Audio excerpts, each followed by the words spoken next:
Hi guys, and welcome to Boring History Secrets channel. Tonight we step into a place where the sun has quietly disappeared for months, where the horizon blurs into darkness, and where the cold is not just a feeling but a presence that watches you.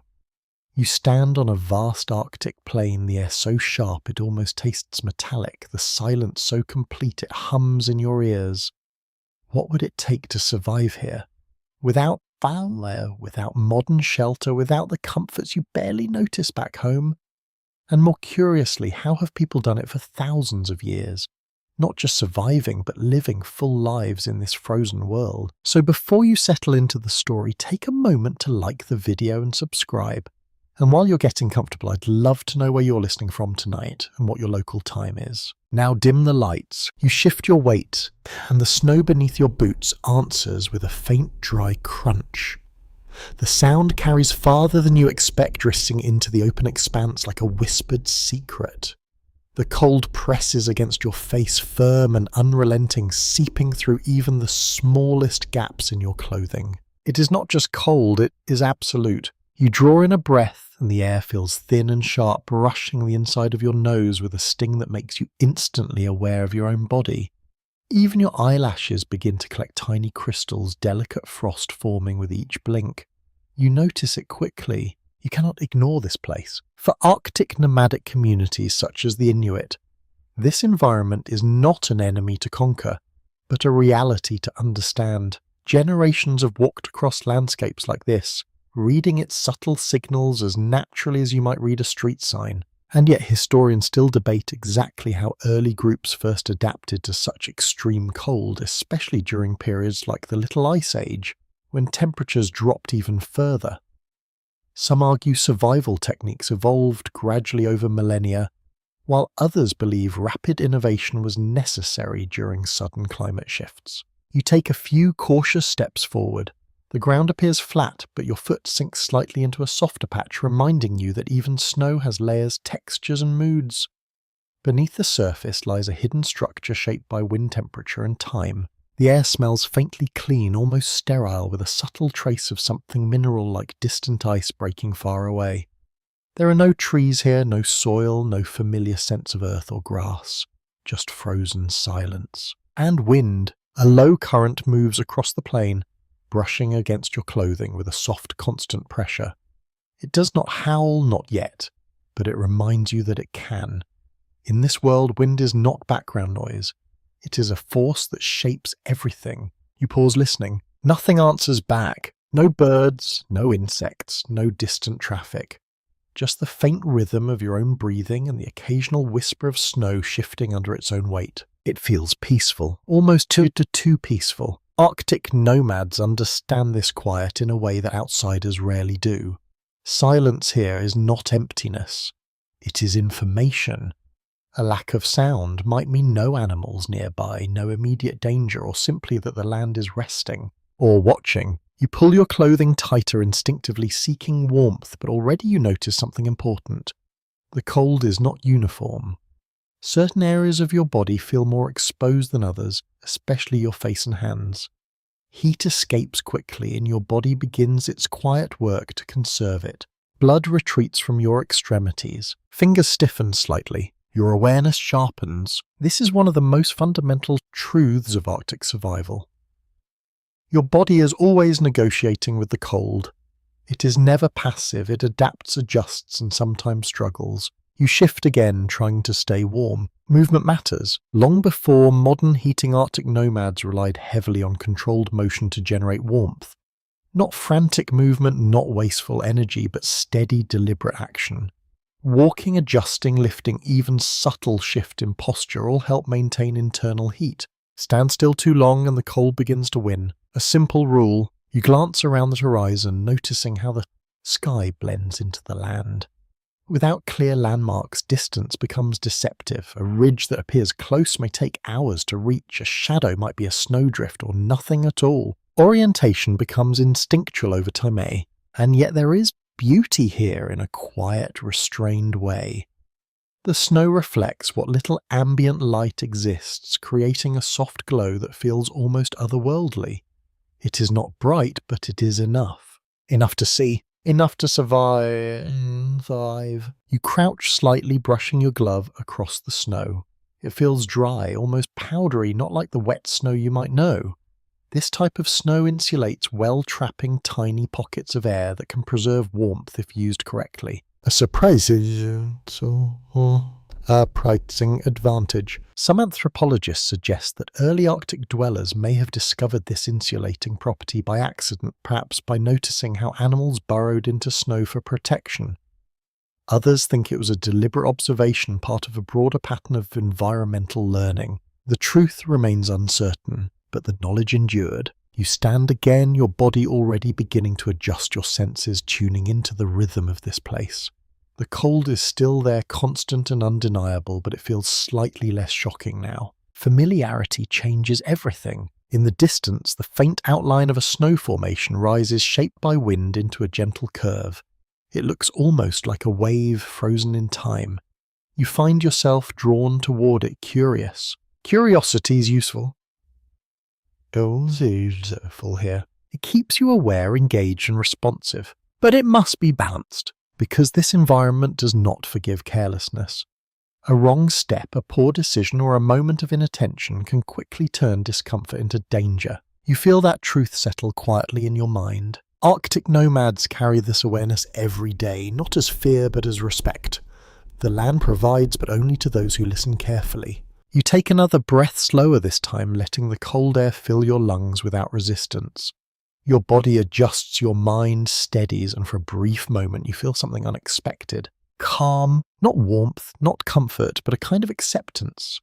The cold is no longer an immediate threat, but a constant companion, something to move with rather than against. And as you begin to walk again, the snow whispering beneath each step, you realize that survival here does not begin with tools or shelter.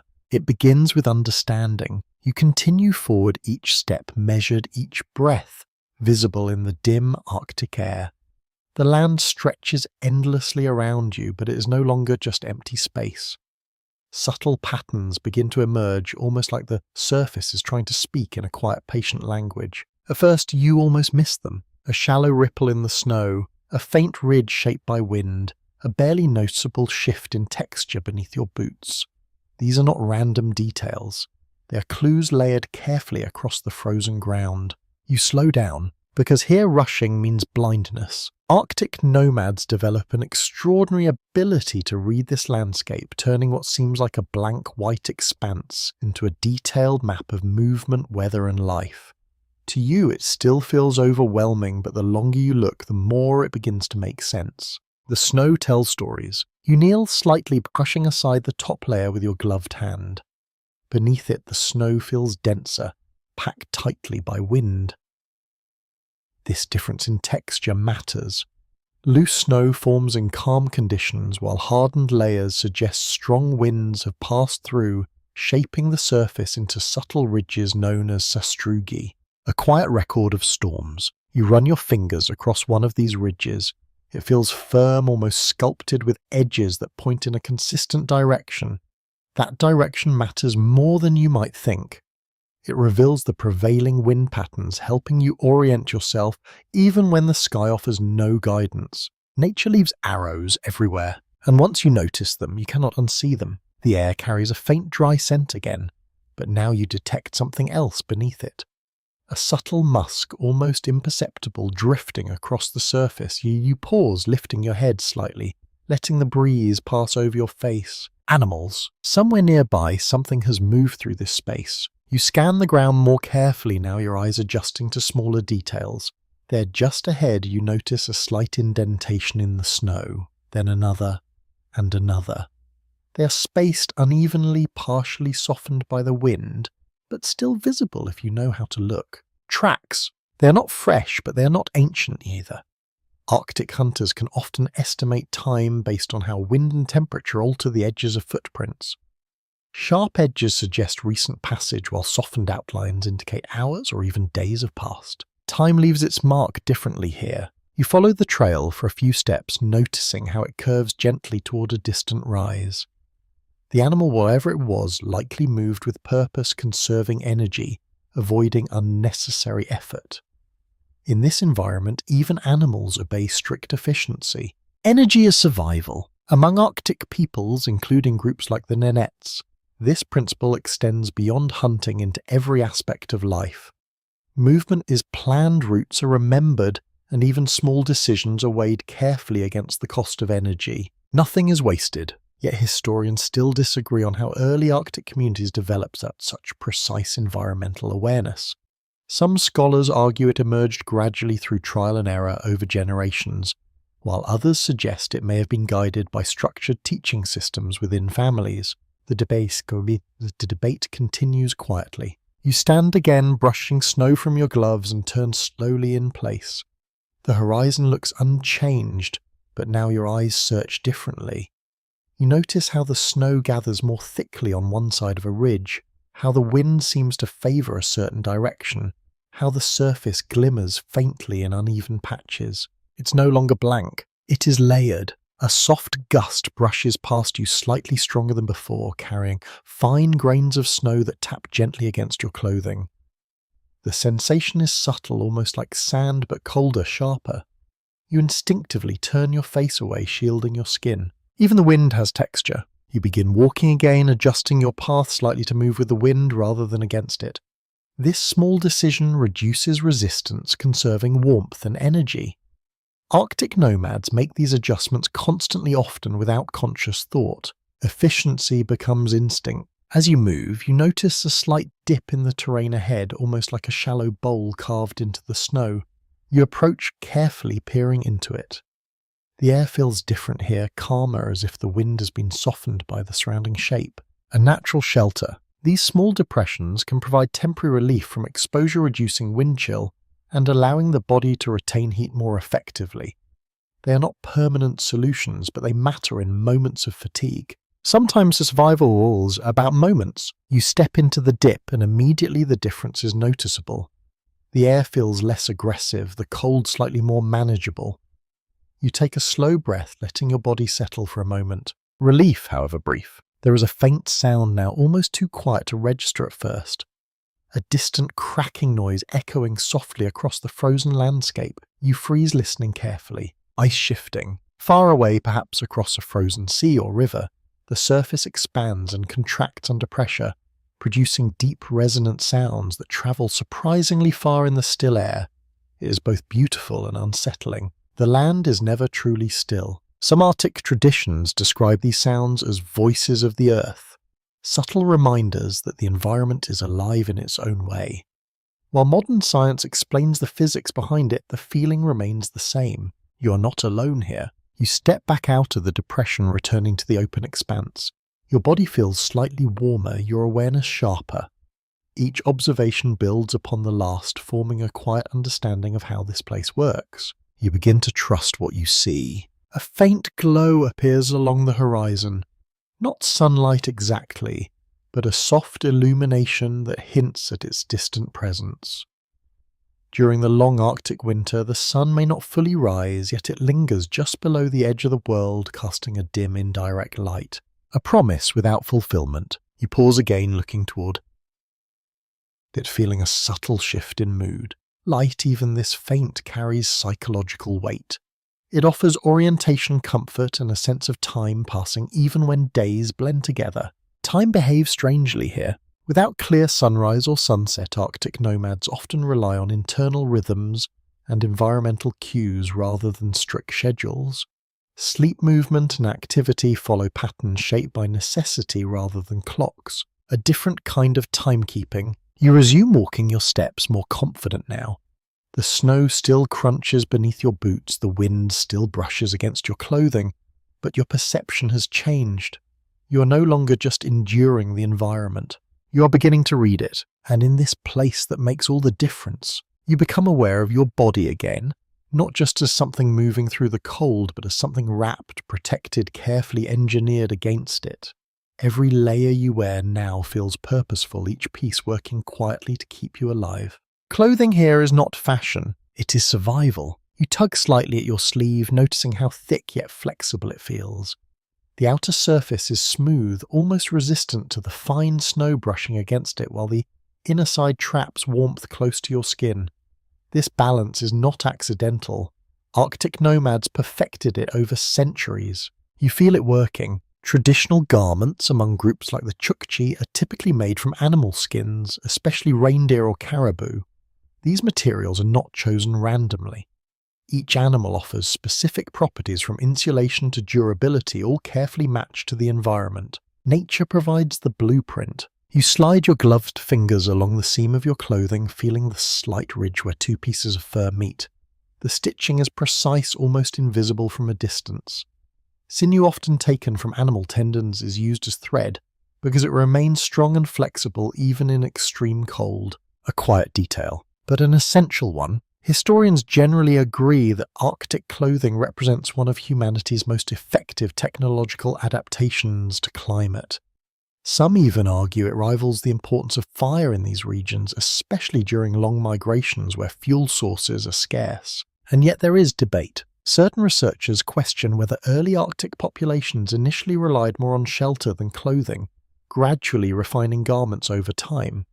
Others believe advanced clothing techniques developed surprisingly early, allowing humans to expand rapidly into colder zones. The exact timeline remains unclear. You adjust your hood, pulling it slightly forward. Immediately you notice how it frames your face, reducing exposure to the wind. The fur lining brushes gently against your skin, soft and surprisingly warm. This is not just for comfort. The fur disrupts airflow, preventing heat from escaping too quickly. Even small details matter. Your breath flows into the space around your face, warming it slightly before it escapes. Without this barrier, the cold air would strike, directly draining heat with every inhale. Instead, the hood creates a microclimate, a tiny pocket of protection, a personal shelter. You flex your fingers inside your gloves. They feel bulky, but you notice how the design allows slight movement without exposing skin. In many Arctic cultures, mittens are preferred over gloves because they keep fingers together, sharing warmth. Efficiency over convenience. You press your hands together briefly, feeling the retained heat. It is subtle but noticeable. In this environment, even a small increase in warmth can make a difference over time. You keep moving, because standing still invites the cold to settle deeper. Your boots sink slightly into the snow, but your feet remain insulated. Traditional footwear often includes multiple layers with inner linings made from soft fur and outer layers designed to repel moisture.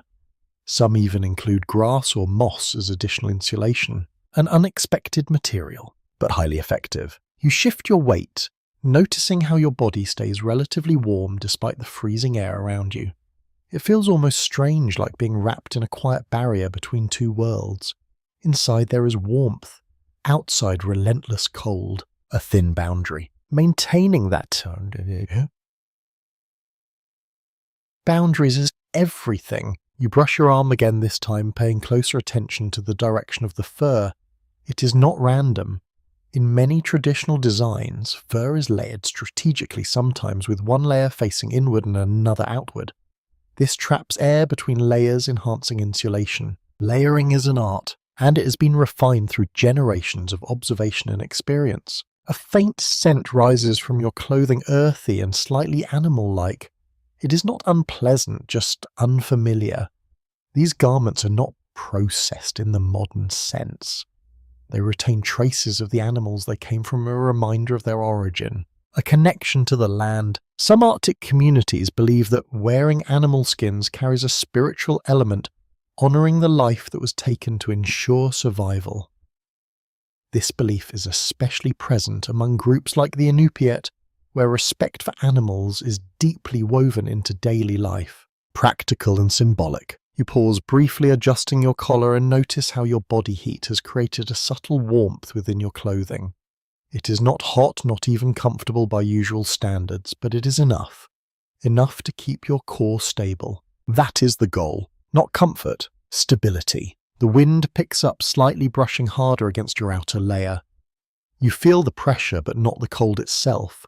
The clothing absorbs and deflects, much of it acting as a shield.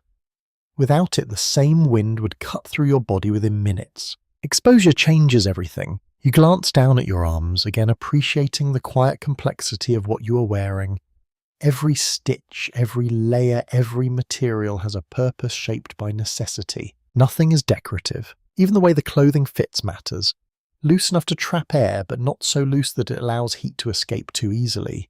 Balanced carefully between insulation and mobility. Too tight and circulation suffers.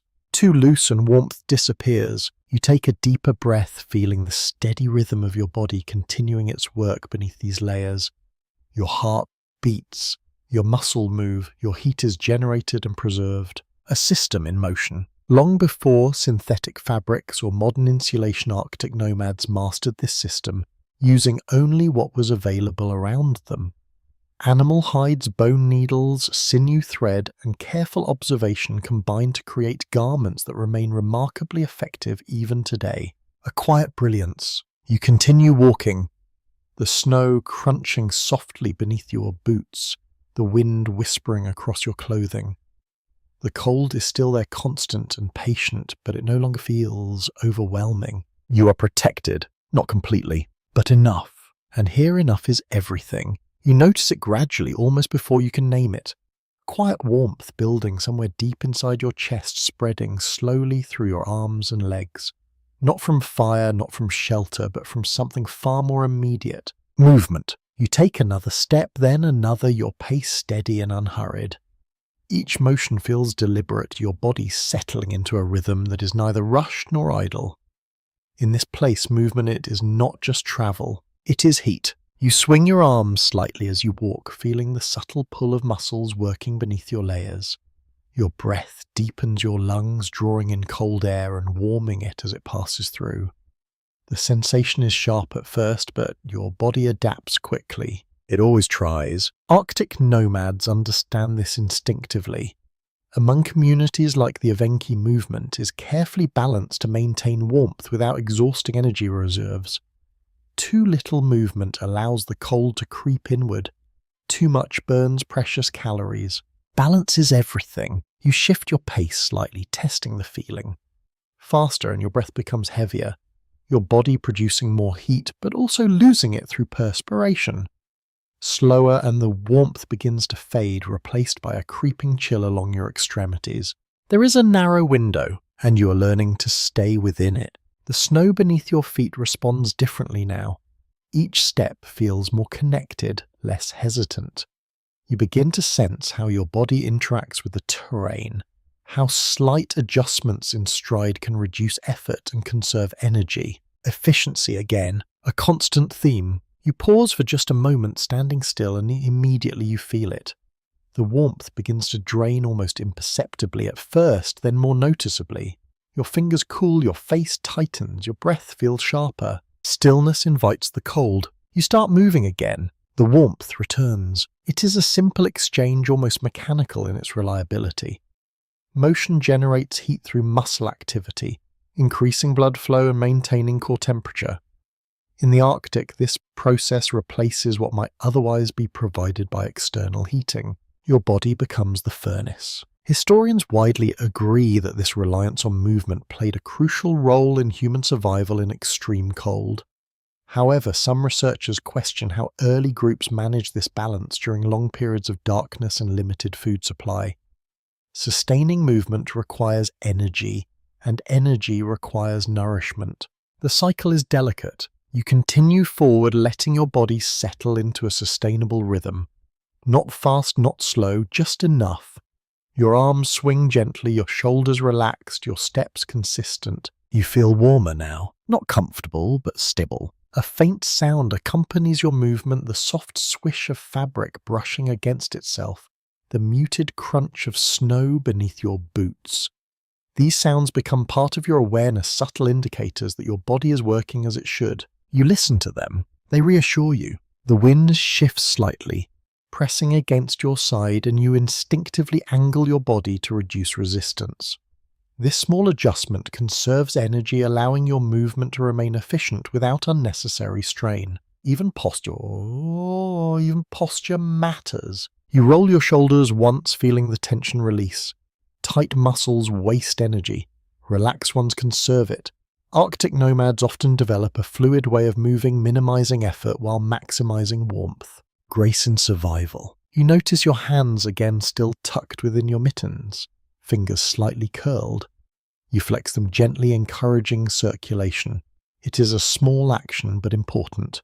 Blood flow keeps tissues alive in this environment. Neglect invites danger. You take a deeper breath, slower this time, letting it fill your lungs fully before releasing it in a steady stream. Your breath forms a cloud that lingers briefly before dissolving into the cold air. A visible rhythm. Your body settles further into its natural cadence, each system working in quiet coordination. Muscles generate heat, blood distributes to steer, clothing retains it, and movement sustains the entire process. A living system. You begin to understand why Arctic nomads rarely remain completely still unless necessary. Even during rest, there is often subtle motion, shifting positions, adjusting layers, maintaining that delicate balance between warmth and conservation. Rest is never complete. Not here. A faint incline appears ahead, barely noticeable, but enough to change your effort. As you climb, your muscles work slightly harder, generating more heat. You feel it build again, spreading outward from your core. You adjust your pace. Too much heat can be dangerous. Sweat, even in small amounts, can dampen clothing and reduce its insulating properties. In extreme cold, moisture becomes a liability. Arctic survival is not about maximizing warmth at all times. It is about controlling it. You slow slightly, allowing your body to stabilize, preventing overheating. The warmth remains, but it no longer spikes. Instead, it settles into a steady, manageable level. Control returns. You reach the top of the incline and pause briefly, not stopping entirely, but reducing your movement to a slow shift of weight from one foot to the other. Just enough to keep your body active, never fully still. The horizon stretches before you again, vast and quiet, but now you feel different within it. The cold is still present, the wind still moves, but you are no longer reacting to it blindly. You are working with it. Some anthropologists suggest that this deep understanding of bodily regulation may have been as critical as any external tool. Others argue that cultural practices such as group movement and shared pacing played an equally important role. The truth likely lies somewhere in between. You take another step forward, then another, your rhythm steady, your warmth sustained. The balance feels natural now, almost intuitive. And as you continue across the frozen landscape, you realize something quietly remarkable. You are not just surviving the cold, you are participating in it. You notice the wind first. It shifts direction with a soft, deliberate push, brushing across your face and tugging gently at your hood. Not aggressive, not yet, but persistent. It carries fine grains of snow that skim along the surface, whispering as they move. The land is changing. You slow your steps, scanning the terrain ahead. At first, it looks like more of the same endless white, faint ridges, subtle dips, but then something catches your eye. A small rise, almost dome-shaped, smoother than the surrounding snow. You move closer, carefully. The surface feels firmer beneath your boots here, more compact, shaped by wind and time into something stronger than it appears. You press your foot slightly, testing it. It holds. Good snow. Not all snow is equal. Arctic nomads understand this deeply. The kind of snow you choose can determine whether you stay warm or lose heat rapidly. Loose, powdery snow insulates well but lacks structure. Wind-packed snow, on the other hand, can be carved and shaped into something surprisingly durable. A building material. You crouch and run your glove along the surface, feeling its density. It resists slightly, not crumbling under pressure. This is the kind of snow used to construct temporary shelters, including the well-known igloo structures associated with the Inuit. Snow becomes walls. You glance around, imagining the process. Blocks are cut carefully from compact snow shaped into curved forms and stacked in a spiral that leans inward. Each piece supports the next, forming a dome that distributes weight evenly. A quiet engineering marvel. Historians generally agree that these structures can maintain internal temperatures significantly higher than the outside air, sometimes by dozens of degrees. Yet some researchers still question how early builders refined such precise techniques without written instruction. Trial-error memory. Passed through generations. You brush away a thin layer of loose snow, revealing a denser layer beneath. This layering effect happens naturally as wind compacts snow over time. Builders learn to identify these layers quickly, selecting the stronger sections for construction. The land provides both material and instruction. You stand again noticing how the wind interacts with the surface. It flows around the small rise, smoothing some areas while carving others. This natural shaping influences where shelters are built, often using the terrain itself as partial protection. Location matters. You step slightly to the side, feeling the difference in exposure. Just a few paces can change how the wind hits your body. In a well-chosen spot, the force is reduced, making it easier to retain heat. Shelter begins before construction. You pause, listening. The faint hiss of wind across snow continues steady and low. It is not threatening, but it reminds you of what could come. Storms here can rise quickly, transforming a calm landscape into something far more dangerous. Preparation is constant. You kneel again this time, pressing your hand more firmly into the snow. It holds its shape briefly before crumbling slightly at the edges. Not perfect, but workable. With the right technique, blocks could be cut from this. You imagine the process. Cutting clean edges, lifting each block carefully, placing them in a curved line, each step deliberate, each movement efficient. Arctic nomads do not waste energy on unnecessary effort. Building must be quick, precise, and purposeful. Time matters in the cold. You notice your breath again drifting into the air and dissipating quickly. Inside a snow shelter, that breath would linger slightly longer, contributing to a gradual increase in temperature. Combined with body heat, even a small enclosed space can become significantly warmer than the outside environment. Heat captured, not created. You shift your weight, feeling the cold pressing against your outer layers again. Without shelter, the wind continues to draw heat away even as your body works to maintain it. A structure, even a simple one, interrupts that process. Barrier against loss. Some anthropologists suggest that snow shelters may have been inspired by observing animal behavior, particularly how creatures burrow into snow for insulation. Others argue that human experimentation alone led to these discoveries, shaped by necessity and repeated exposure. No one knows for certain. But the knowledge endured. You stand and walk slowly around the small rise, observing how its shape influences the surrounding snow. One side is smoother, gently curved, while the other shows slight ridges where wind has pressed harder. Orientation again. Everything here connects. You stop briefly, placing your hand against the surface once more. It feels cold, of course, but not biting. Snow, despite its temperature, can act as an insulator because of the air trapped within it. That trapped air slows heat transfer, preserving warmth inside a structure. A paradox. Cold material, warm shelter. You straighten up, brushing snow from your glove, and look out across the landscape again. It still appears vast and unforgiving, but now you see possibilities within it. Places where shelter could be built. Areas where wind could be avoided. The land is not empty. It's full of options. You take a slow breath, feeling your body steady, your warmth maintained through movement and clothing.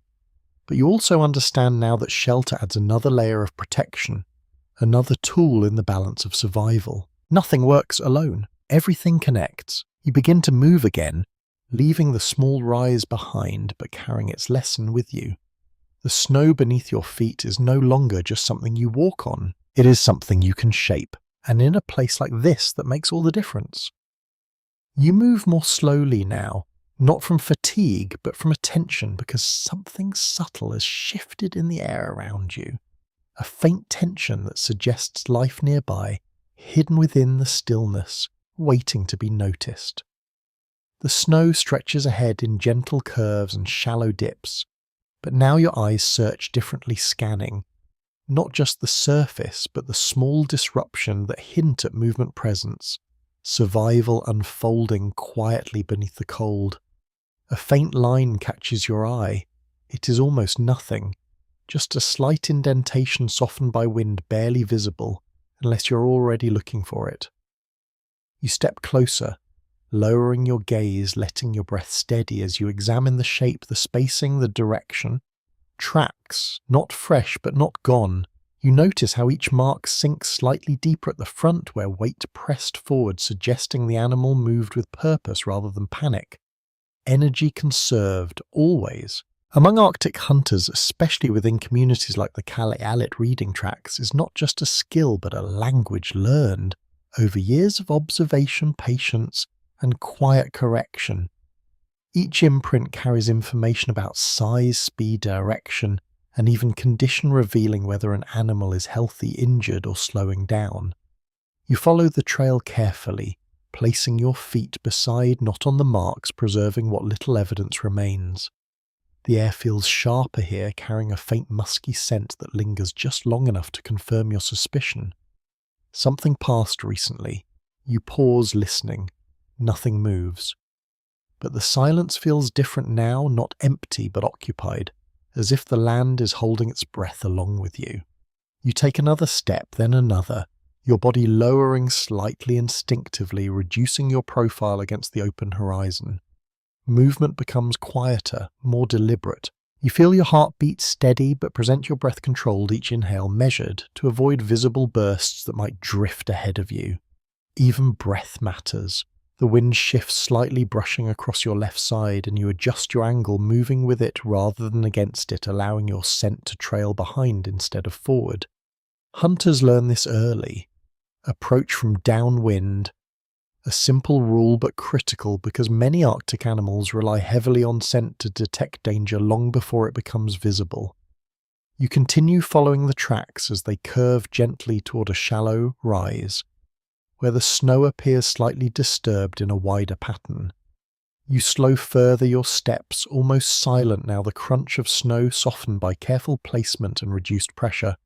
Every movement is intentional. Historians widely accept that Arctic hunting techniques remained remarkably consistent over long periods, though shaped by environmental necessity rather than rapid innovation, though some scholars argue that subtle regional variations developed based on animal behavior and terrain differences. The details remain debated. You reach the rise and stop lowering yourself slightly, using the curve of the land as cover.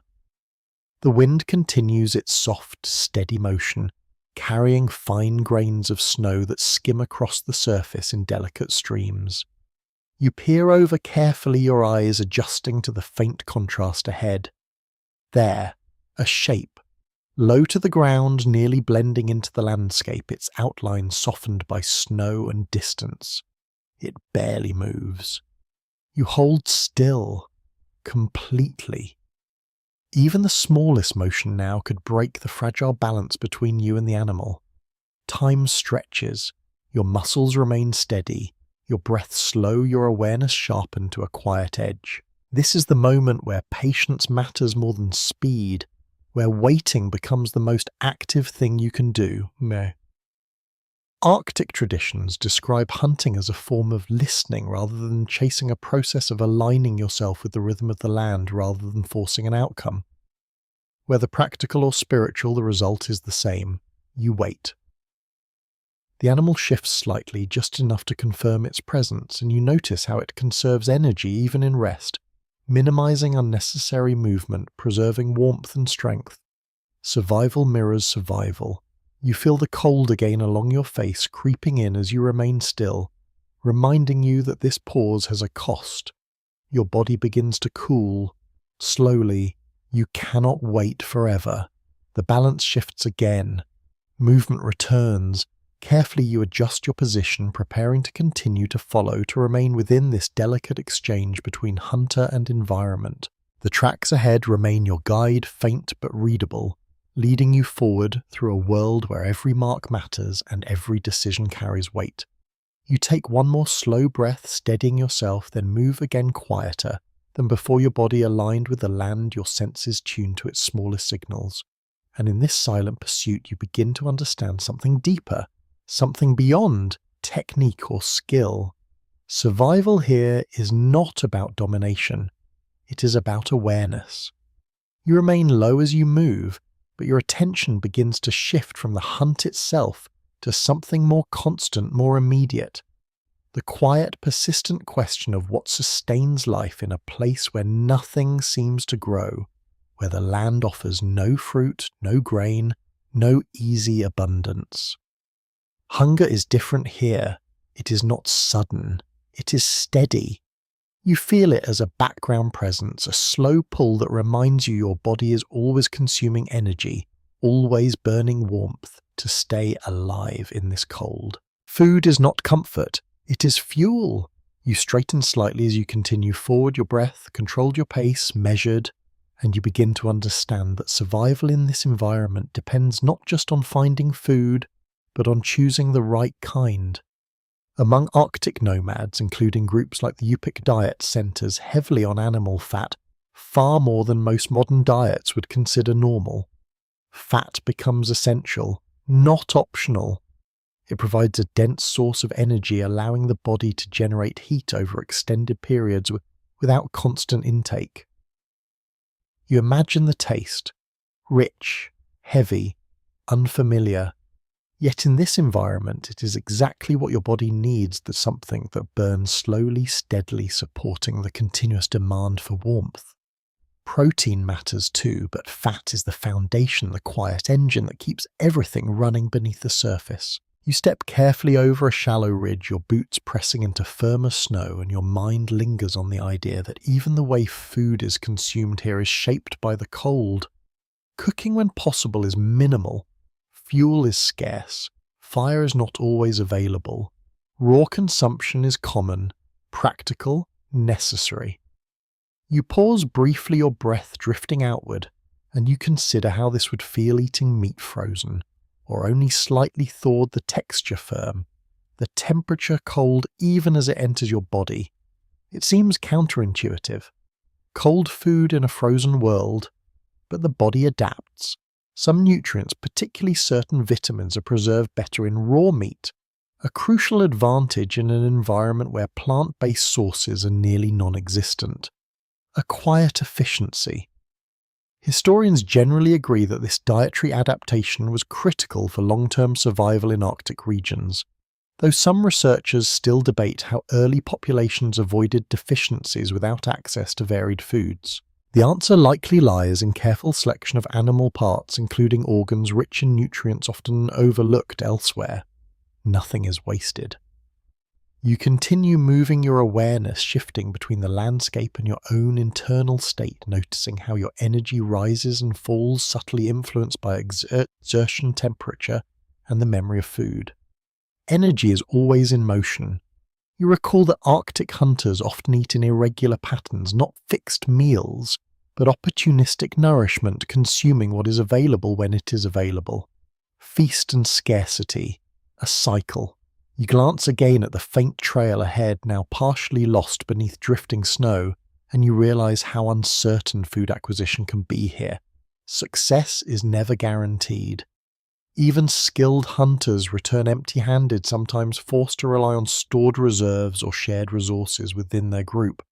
Community matters. You take a slow breath, feeling the cold air fill your lungs, and you notice a faint scent, again stronger, this time carried along the wind, something organic, unmistakably animal.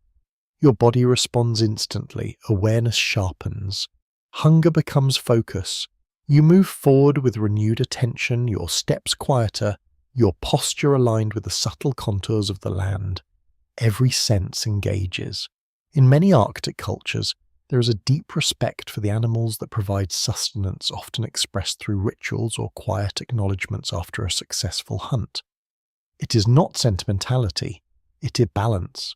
Taking life to preserve life.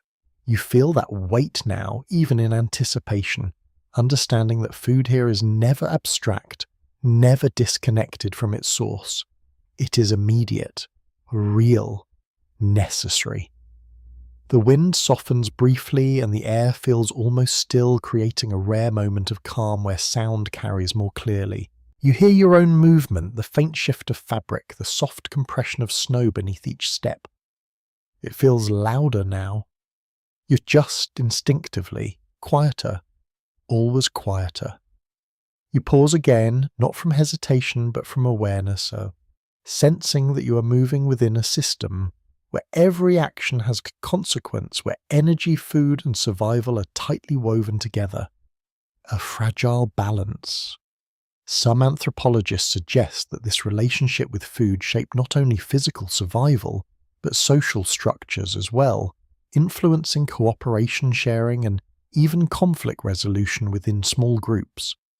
Others argue that environmental pressure alone cannot explain the full complexity of these systems. The truth remains layered. Like the snow beneath you, you take another step, then another, your body steady, your mind focused, your awareness tuned to both the land and your own needs. Hunger remains, but now it feels less like a threat and more like a guide, directing your attention, sharpening your senses, reminding you that survival here is not passive, it is active, constant, and deeply connected to everything around you. You pause near a shallow drift, your breath steady, your body warm enough for now, but another need begins to surface quietly beneath everything else, less urgent than warmth, less sharp than hunger, yet just as constant over time. Thirst. It feels strange here, surrounded by snow and ice, endless frozen water stretching in every direction, and yet none of it immediately drinkable without thought or care. You glance down, noticing how the snow gathers in soft layers, clean in appearance, almost inviting, but you hesitate because instinct alone is not enough in this place. Even something as simple as water demands understanding. Among Arctic nomads, including groups like the Dolgans, obtaining drinkable water without wasting energy is a quiet skill refined over generations, shaped by the constant need to conserve fuel, effort, and body heat. Melting snow with fire is effective but costly. Fuel is limited, and every resource must be used carefully, especially during long journeys where carrying extra material is not always possible. You crouch slightly, scooping a small amount of snow into your gloved hand, watching how it compresses under gentle pressure, forming a loose, fragile mass that begins to melt almost immediately against the warmth of your skin beneath the layers. The change is subtle, but real. You bring your hand closer to your face, not touching, just observing how your breath warms the surface further, encouraging the transition from solid to liquid. Slow transformation. You begin to understand that Arctic nomads often rely on body heat itself to melt small amounts of ice or snow, placing it inside clothing or containers close to the body, allowing warmth to do the work gradually without the need for fire. Energy preserved. Always. You shift slightly, noticing how your body responds to the cold air again, and you realize that eating snow directly, though tempting, can lower core temperature, forcing your body to expend more energy to compensate. A small mistake, but costly. You imagine the sensation, the sharp cold against your tongue, the brief relief followed by a deeper chill spreading inward. It is not worth it. Not here. Instead, careful melting becomes the preferred method, turning frozen water into something usable without sacrificing warmth. You stand again, brushing your glove lightly, and look across the landscape, noticing how ice appears in different forms, some smooth and clear, others opaque and layered, each with slightly different properties. Not all ice is equal. Clear ice, often formed from slowly frozen water, tends to be denser and can provide cleaner drinking water when melted, while snow may contain trapped air and impurities depending on its age and exposure. Small differences matter. Historians generally agree that Arctic communities developed highly efficient methods of water management, though some researchers still debate how these practices evolved in regions with varying access to sea ice, freshwater sources, and seasonal changes. Adaptation was not uniform, it shifted. You take a slow breath, feeling the dryness of the air against your throat, and you become aware of how dehydration can occur even in freezing environments, often unnoticed at first because the sensation of thirst is less immediate in the cold. The body still needs water, constantly. You begin walking again, your step steady, your awareness expanding to include this quieter aspect of survival, one that does not demand attention all at once but builds gradually over time if ignored. You notice your breath once more, the faint cloud forming and dissolving, and you realize that even this visible vapor represents moisture leaving your body with each exhale. Loss is constant, subtle. You adjust your pace slightly, conserving energy, maintaining warmth, and now also considering how your body balances hydration within this environment. Everything connects. The wind moves gently across your path again, carrying fine particles that tap softly against your clothing, and you feel the dryness of it, how it seems to pull moisture away, not just from your skin, but from the air itself. Cold air holds less moisture. A quiet challenge. You pause briefly, not fully stopping, just slowing enough to let your body settle your breath. Even your awareness calm, and you consider how something as simple as water becomes a calculated part of survival here, managed with the same care as food and heat. No excess, no waste. Some Arctic traditions include small practical rituals around water, such as prioritizing certain sources or sharing limited supplies in ways that reinforce group cohesion, though anthropologists still debate how much of this was driven by necessity versus cultural practice. The line is unclear. You lift your gaze again, scanning the landscape, feeling more attuned now, not just to what you see, but to what your body quietly requires beneath the surface. Hunger, warmth, water, all moving together. You take another step, then another, your rhythm steadier, understanding deeper, and you realize that survival here is not built on dramatic actions, but on small, continuous decisions, each one shaping the balance that keeps you moving forward through the cold. You notice the sound before you see them, a faint rhythmic crunch layered beneath your own footsteps, slightly out of sync, steady and purposeful, approaching from somewhere off to your right, carried gently through the cold air. You stop, not abruptly, just enough to let the sound separate itself from your movement. It continues, soft, measured, alive. You turn your head, slowly scanning the pale horizon, and at first there is nothing, just the endless snow and dim light blending together. But then shapes begin to form, low and moving dark against the white, growing clearer with each passing second. Dogs. They move in a loose formation. Their bodies lean, their fur thick, their breath visible in short bursts as they travel across the frozen ground with an ease that feels almost effortless. You remain still watching, curious. Among Arctic nomads, especially within communities like the Sami dogs, are far more than companions. They are partners in survival, deeply integrated into daily life movement and decision-making across vast and often unforgiving terrain. The animals draw closer, their paws pressing into the snow with a soft, consistent rhythm, barely sinking, perfectly adapted to the surface that challenges you with every step. Their efficiency is striking. No wasted motion. You notice how they move with a quiet coordination, each adjusting subtly to the others, maintaining distance without tangling, following an invisible pattern shaped by instinct and experience. A living system. You take a slow breath, the cold brushing your lungs, and you begin to understand how these animals transform a movement across the Arctic, turning long, exhausting journeys into something more sustainable.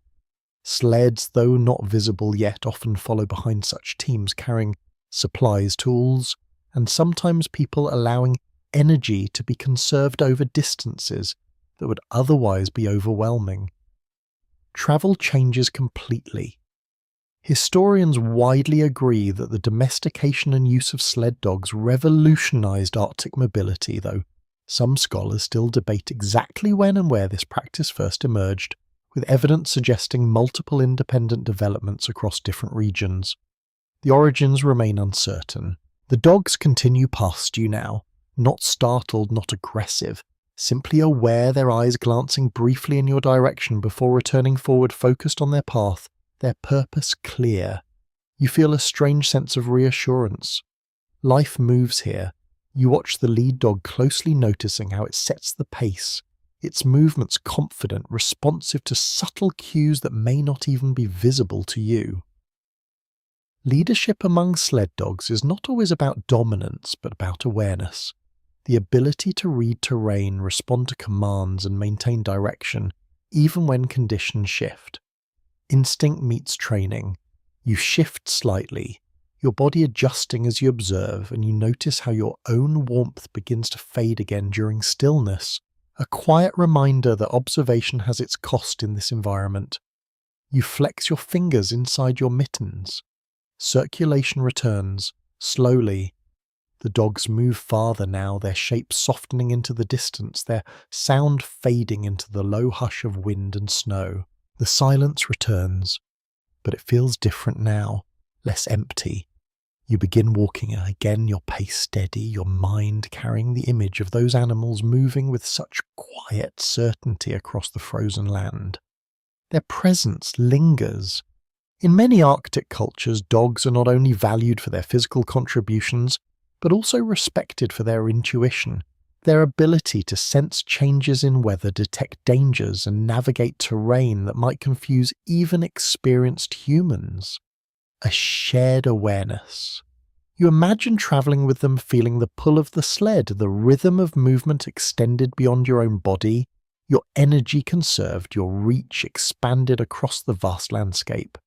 It changes everything. Some anthropologists suggest that the bond between humans and sled dogs in Arctic regions represents one of the most refined examples of interspecies cooperation, while others argue that the relationship, though close, remains primarily functional, shaped by necessity rather than emotional connection. The truth likely varies. Like everything here, you take a deeper breath, feeling your body is settled back into motion, your warmth rebuilding, gradually your awareness widening once more to include the subtle details of the land around you.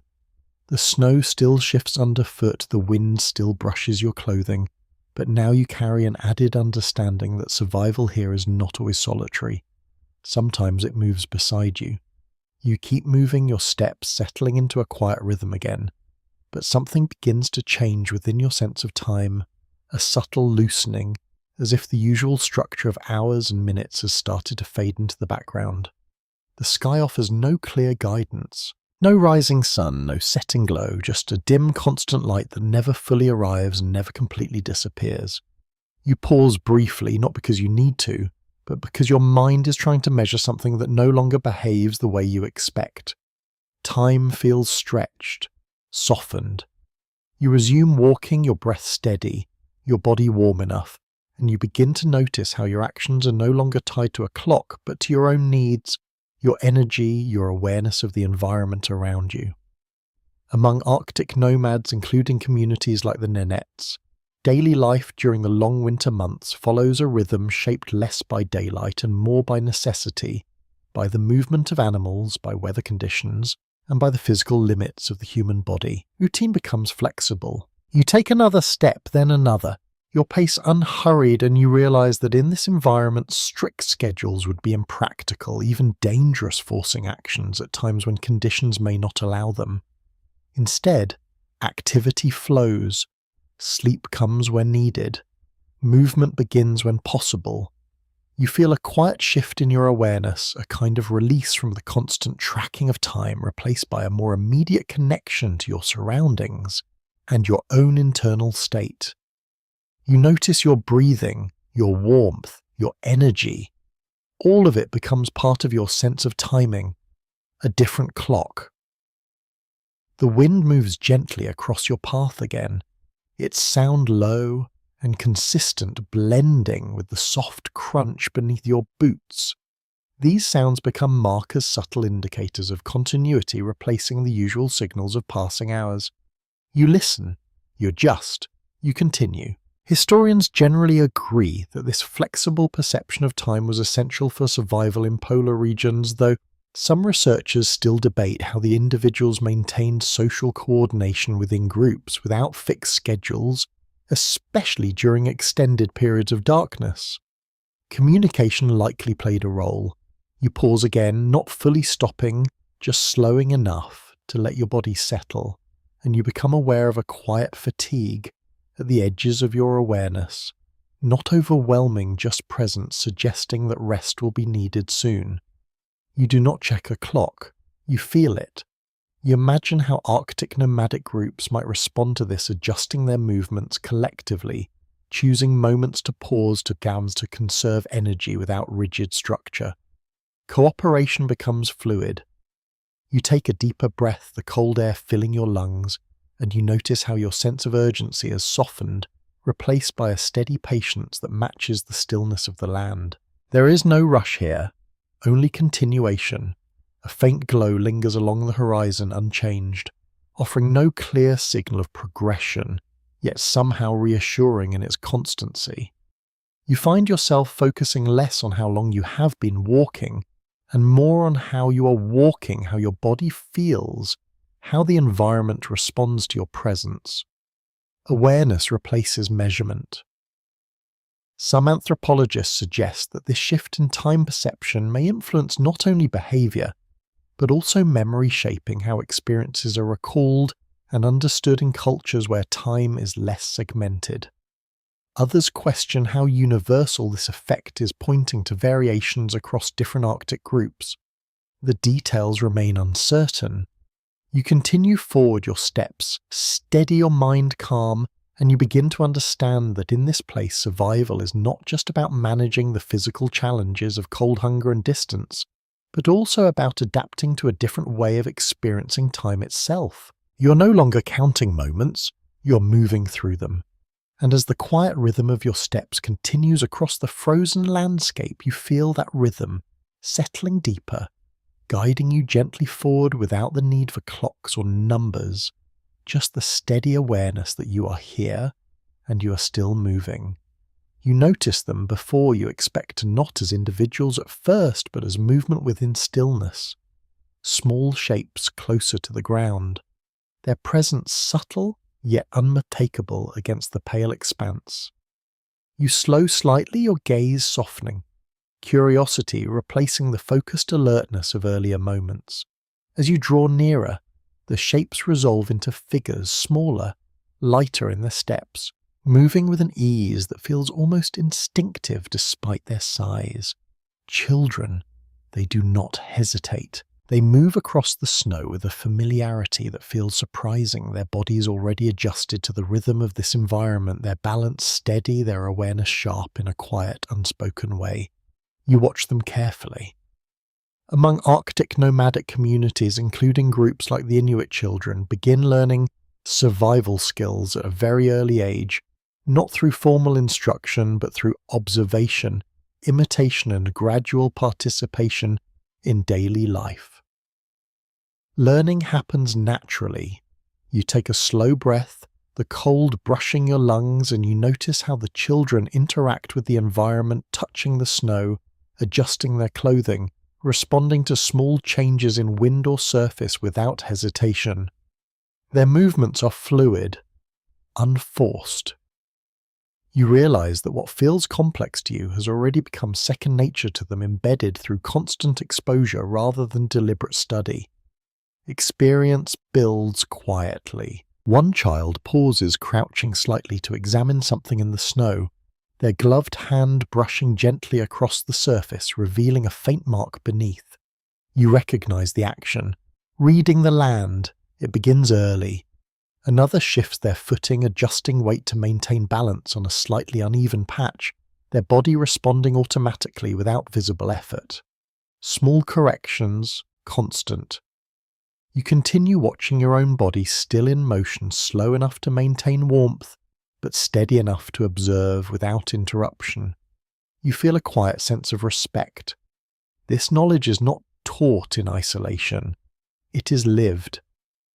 Historians generally agree that Arctic childhood differs significantly from many other environments, emphasizing practical skills and environmental awareness from a young age. Though some researchers still debate how structured this learning process is, whether guided intentionally by adults or absorbed more organically through daily experience. The line remains unclear. You notice the sound of their movement lighter than yours, the snow responding with softer compressions beneath their smaller weight, creating a faint, almost rhythmic pattern that blends with the surrounding silence. Even their presence feels integrated into the landscape. One of the children glances in your direction briefly, not startled, not overly curious, simply acknowledging your presence before returning attention to their surroundings. Awareness without distraction.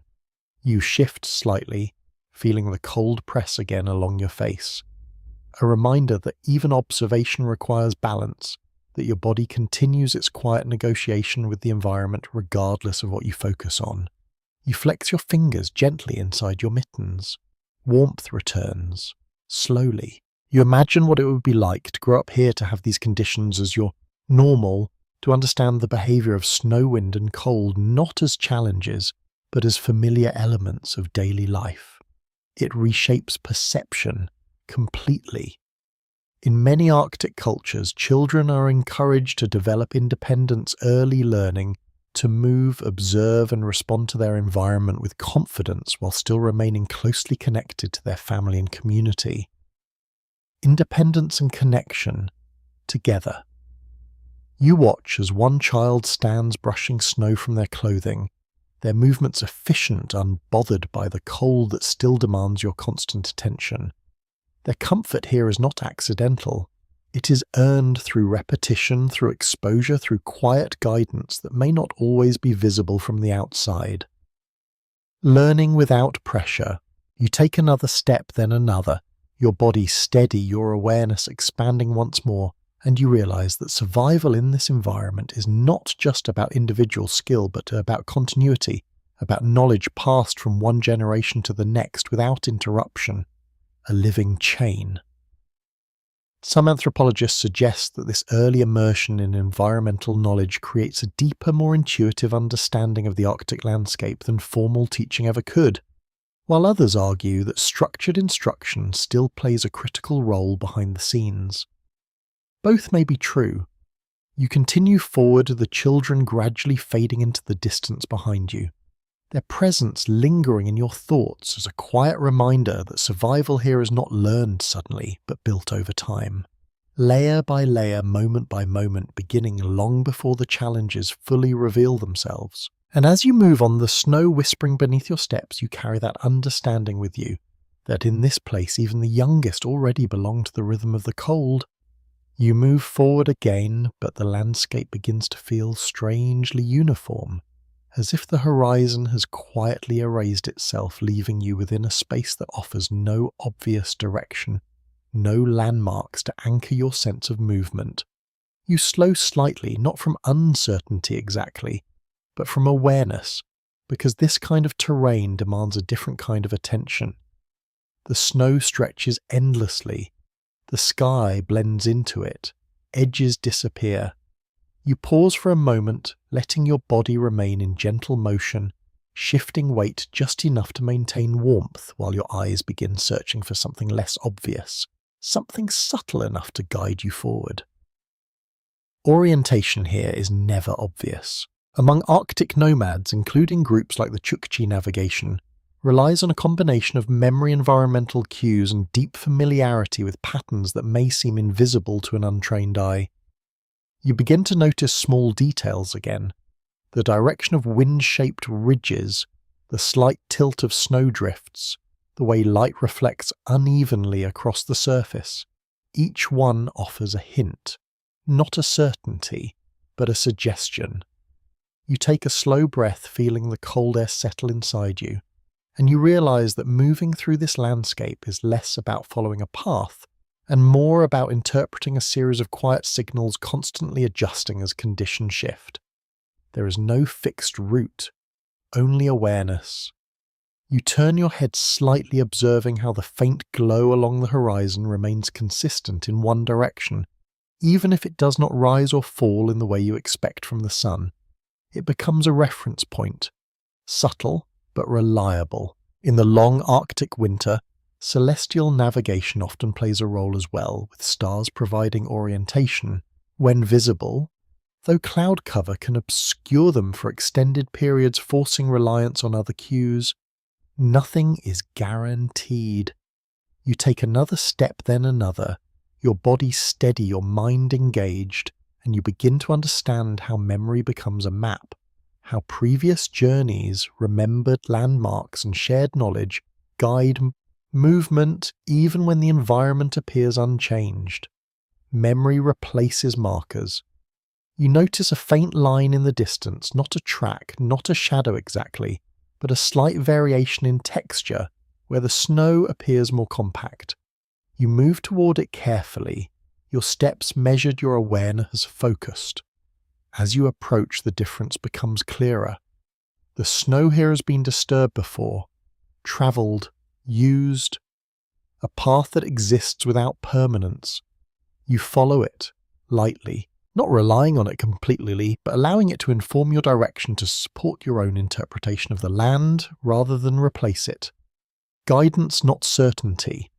Historians generally agree that Arctic navigation techniques are among the most refined examples of environmental adaptation, though some researchers still debate how knowledge was preserved and transferred accurately across generations without written records or fixed maps. Oral tradition likely played a role.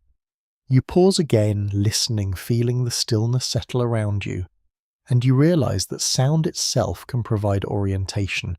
How wind patterns shift depending on terrain, how distant echoes might suggest open space or subtle elevation changes. Even silence speaks. You adjust your direction slightly, trusting a combination of what you see, what you feel, and what you remember, even if that memory is still forming within you. Navigation becomes layered, not singular. You take a deeper breath, your body maintaining warmth through steady motion, your senses aligned with the quiet complexity of the environment, and you begin to feel a growing confidence not in certainty, but in your ability to adapt, to respond, to continue moving, even when the path is not clearly defined. That is the skill. Not knowing exactly where you are, but knowing how to keep going. Some anthropologists suggest that this form of navigation reflects a fundamentally different relationship with space, one that prioritizes fluid understanding over fixed coordinates, while others argue that practical necessity simply shaped the most efficient approach over time. The distinction remains open. You continue forward, the faint path beneath your feet guiding, but not controlling your movement, the horizon still soft and indistinct, yet no longer disorienting. You're learning to move within uncertainty, and here that is enough. You feel it before you fully understand it, a subtle shift in atmosphere that is not quite physical, not entirely visible, but present in the way the landscape seems to hold a certain quiet depth, as if it carries more than just snow and wind. You slow your steps, your breath steady, your awareness widening beyond the practical details of movement and survival, reaching into something less defined, something shaped by meaning rather than necessity. The land feels watched, not threatening, just aware.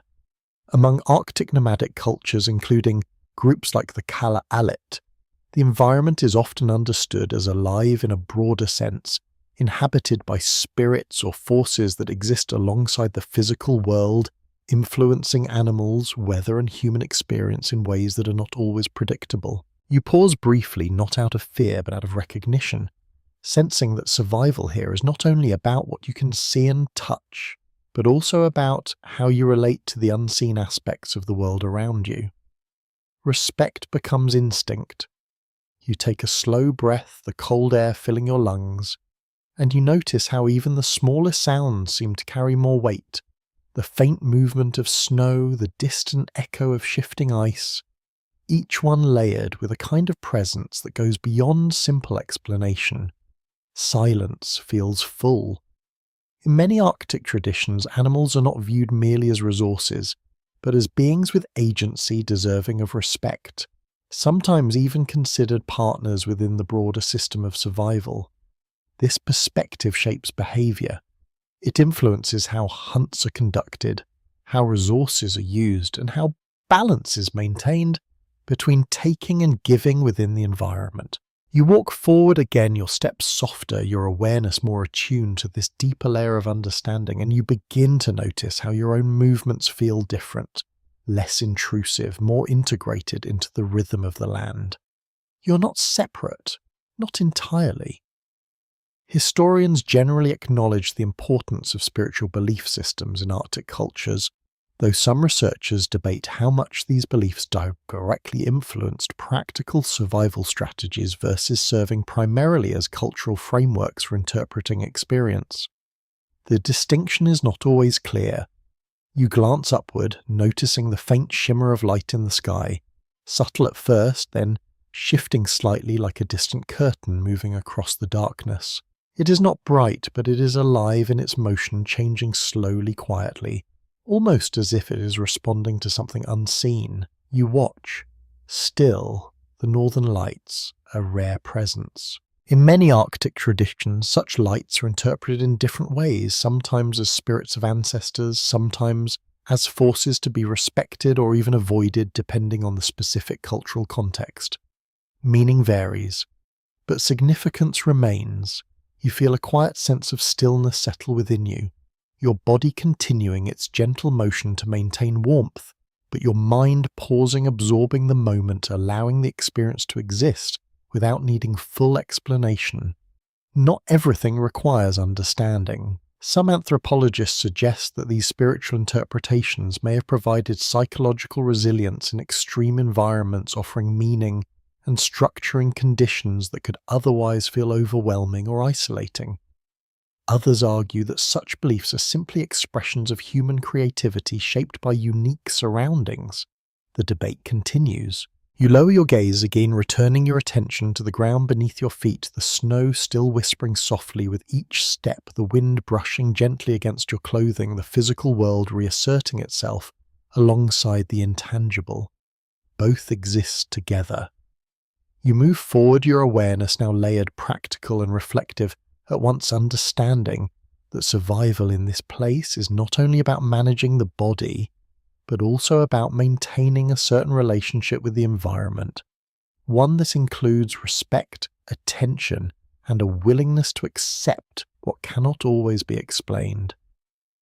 You take another breath, slower this time, letting it settle, and as you continue across the frozen landscape, you carry that quiet sense of connection with you, not as certainty but as presence, something that moves with you just beneath the surface of everything you see.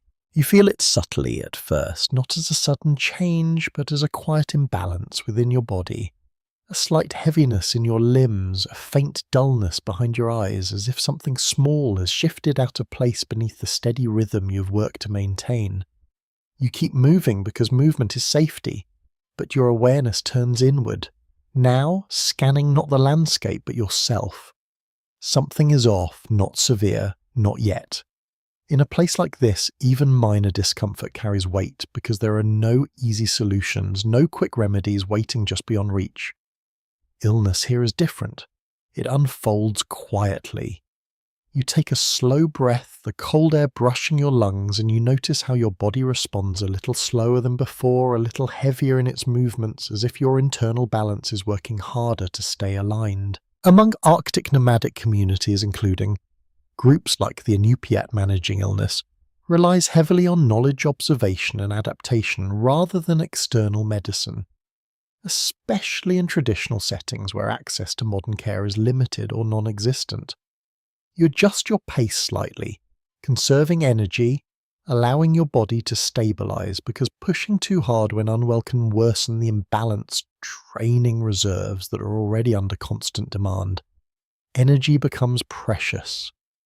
You notice your breath again, the faint cloud forming and fading, and you consider how even simple conditions like dehydration or mild fatigue can begin to affect your ability to think clearly, to move efficiently, to make decisions. Small problems grow quickly. You pause briefly, not fully stopping, just enough to check your body's response, your warmth, your coordination, your awareness. Everything feels slightly slower, but still functional. You continue, carefully. In many Arctic traditions, knowledge of the body is deeply practical, built through experience rather than formal study, allowing individuals to recognize early signs of imbalance and respond before they become serious threats. Prevention matters most. You take another step, then another. Your movements deliberate, your focus steady, and you begin to understand how maintaining health here is not about curing illness after it appears, but about managing conditions, continuously adjusting behavior to avoid reaching a critical point. Balance is constant. Historians generally agree that traditional Arctic medical practices included a combination of herbal knowledge, physical care and spiritual elements though some researchers still debate how effective certain treatments were in purely biological terms, especially given the limited range of available materials. The evidence is mixed. You feel the cold more along your face now, a slight increase in sensitivity as if your body's ability to regulate temperature has shifted just enough to be noticeable. You respond instinctively, adjusting your clothing, pulling your hood closer, reducing exposure without stopping your movement entirely. Small corrections, essential. You flex your fingers inside your mittens, encouraging circulation, noticing how the warmth returns more slowly than before, but still returns. That matters. You're still within control. You take a deeper breath, focusing on its rhythm, using it to steady your awareness to maintain clarity despite the subtle discomfort building within you. Breath becomes anchor. In some Arctic cultures, healing practices include not only physical remedies, but also guidance from experienced individuals within the community, often elders or specialists who understand both the body and the environment in ways that extend beyond simple observation. Knowledge is shared. Knowledge is quietly. You imagine how such support would feel here in a place where isolation amplifies every challenge, where even minor illness can become dangerous without assistance. Community changes outcomes. You continue walking your pace, slightly, reduced your awareness, heightened your focus, split between the land and your internal state, constantly adjusting, constantly maintaining the delicate balance that keeps you moving forward. You feel the heaviness again, but it does not grow. It stabilizes. That's enough. Some anthropologists suggest that resilience in Arctic populations may be partly shaped by the long-term adaptation, both cultural and the physiological, though others caution against oversimplifying the complex interactions between environment biology and behavior. The full picture remains uncertain. You take another step, then another, your body steadying your rhythm, returning, and you realize that survival here is not about avoiding all weakness, but about recognizing it early, responding carefully, and continuing forward without letting it take control. And as you move across the frozen landscape, the snow whispering beneath your feet, you carry that understanding with you, that even in a place defined by extremes, balance is always possible if you listen closely enough. You notice the voice before you see its source, not loud, not sudden, but steady and calm, carrying across the cold air with a softness that feels almost at odds with the harshness around you. It does not echo, it settles. You slow your movement slightly, turning your head, your awareness shifting towards something distinctly human, something grounded not in the land, but in memory. A figure stands at a distance still and compose their presence, blending into the environment in a way that feels practiced, almost effortless. You approach carefully your steps, measured your breath even, and as you draw closer you begin to notice the details that set them apart, not in clothing or posture alone, but in the way they observe, the way their gaze moves across the landscape as if reading something written long ago. An elder. Among Arctic nomadic communities, including groups like the Nenes elders, hold a central role in preserving and passing on knowledge, serving as living archives of experience shaped by decades of direct interaction with the environment. Knowledge lives here, not written. You pause a few steps away, maintaining your gentle motion to keep warm, but allowing your attention to settle on the presence before you sensing that what they offer is not immediate instruction, but something slower, something that unfolds through observation, story, and quiet correction over time. The elder does not rush. They do not need to. Their understanding has already been tested, refined, and proven across countless seasons of cold hunger, movement, and survival. Time has shaped them. You notice how they gesture slightly toward the horizon, not pointing directly but indicating a direction, a subtle shift, something that might seem insignificant without context. You follow their gaze, trying to see what they see. searching for the small details that reveal meaning. A change in snow texture, a distant rise, a pattern in the wind. You begin to understand slowly. This is how knowledge is given here, not explained all at once but revealed in layers, allowing you to discover its meaning through your own awareness rather than simply receiving it. Learning becomes participation.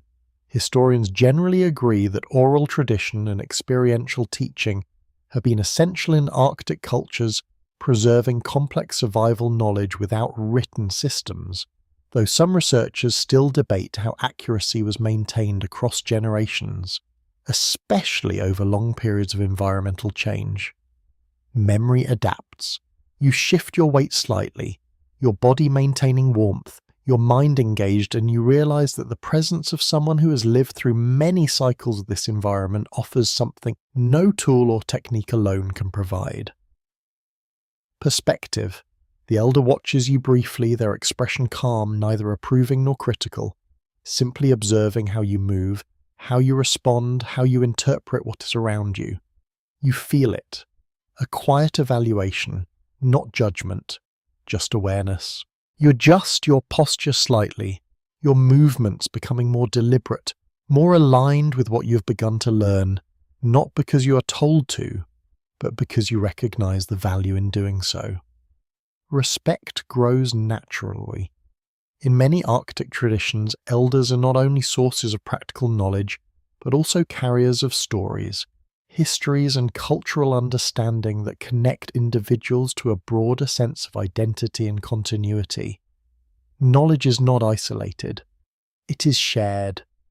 You take a slow breath, the cold air steady within you, and you imagine the countless experiences that have shaped this person before you, each one adding to a depth of understanding that cannot be rushed or replicated quickly.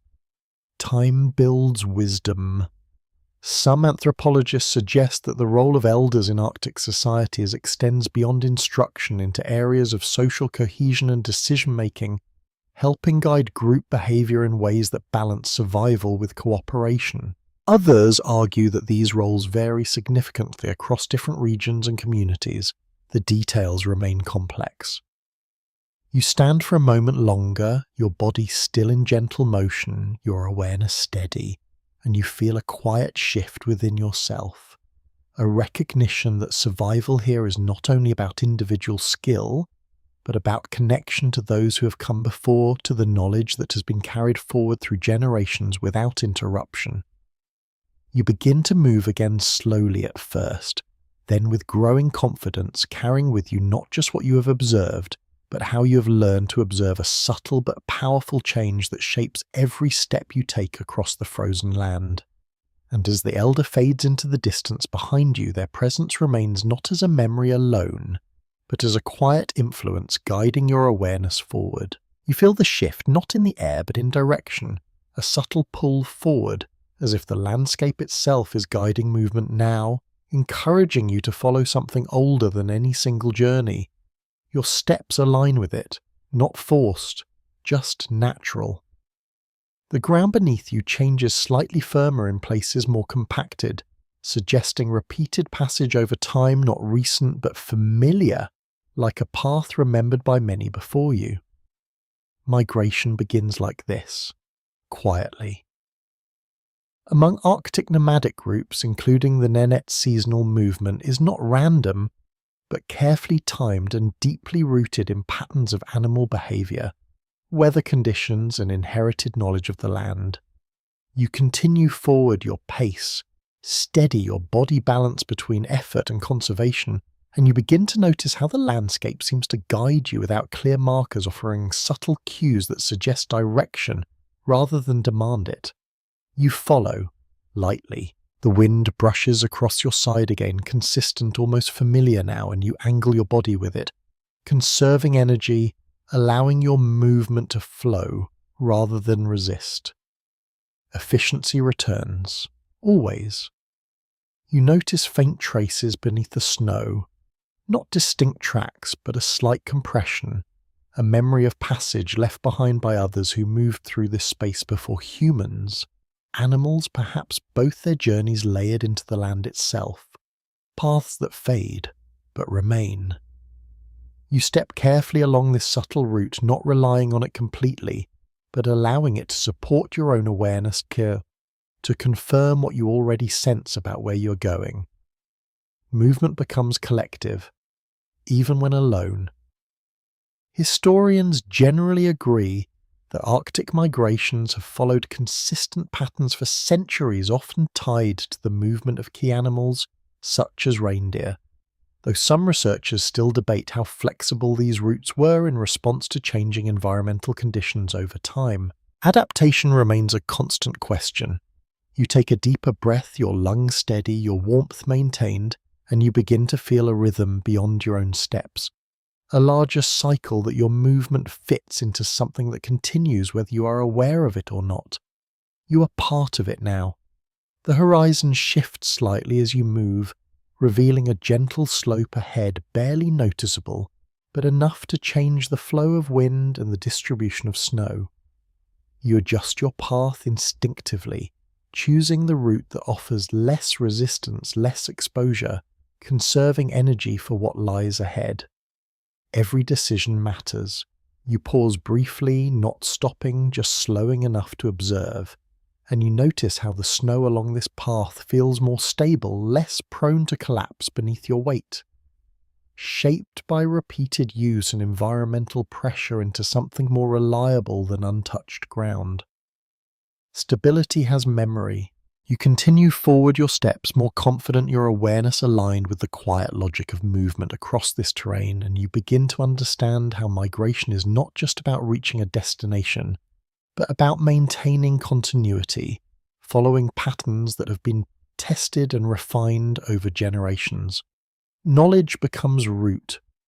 Some anthropologists suggest that these migratory patterns function as a kind of living map encoded not in writing but in behaviour and shared experience, while others argue that environmental changes may have required constant adjustments that challenge the idea of fixed routes. The truth shifts, like the land itself. You feel your body settle deeper into its rhythm, your breathing steady, your warmth sustained through consistent motion, and you realize that this journey is not defined by distance alone, but by timing, by alignment with conditions that cannot be controlled, only understood. You move with it, not against.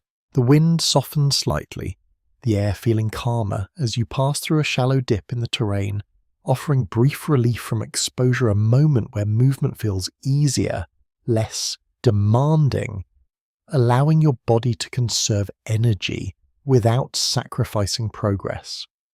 Small advantages matter.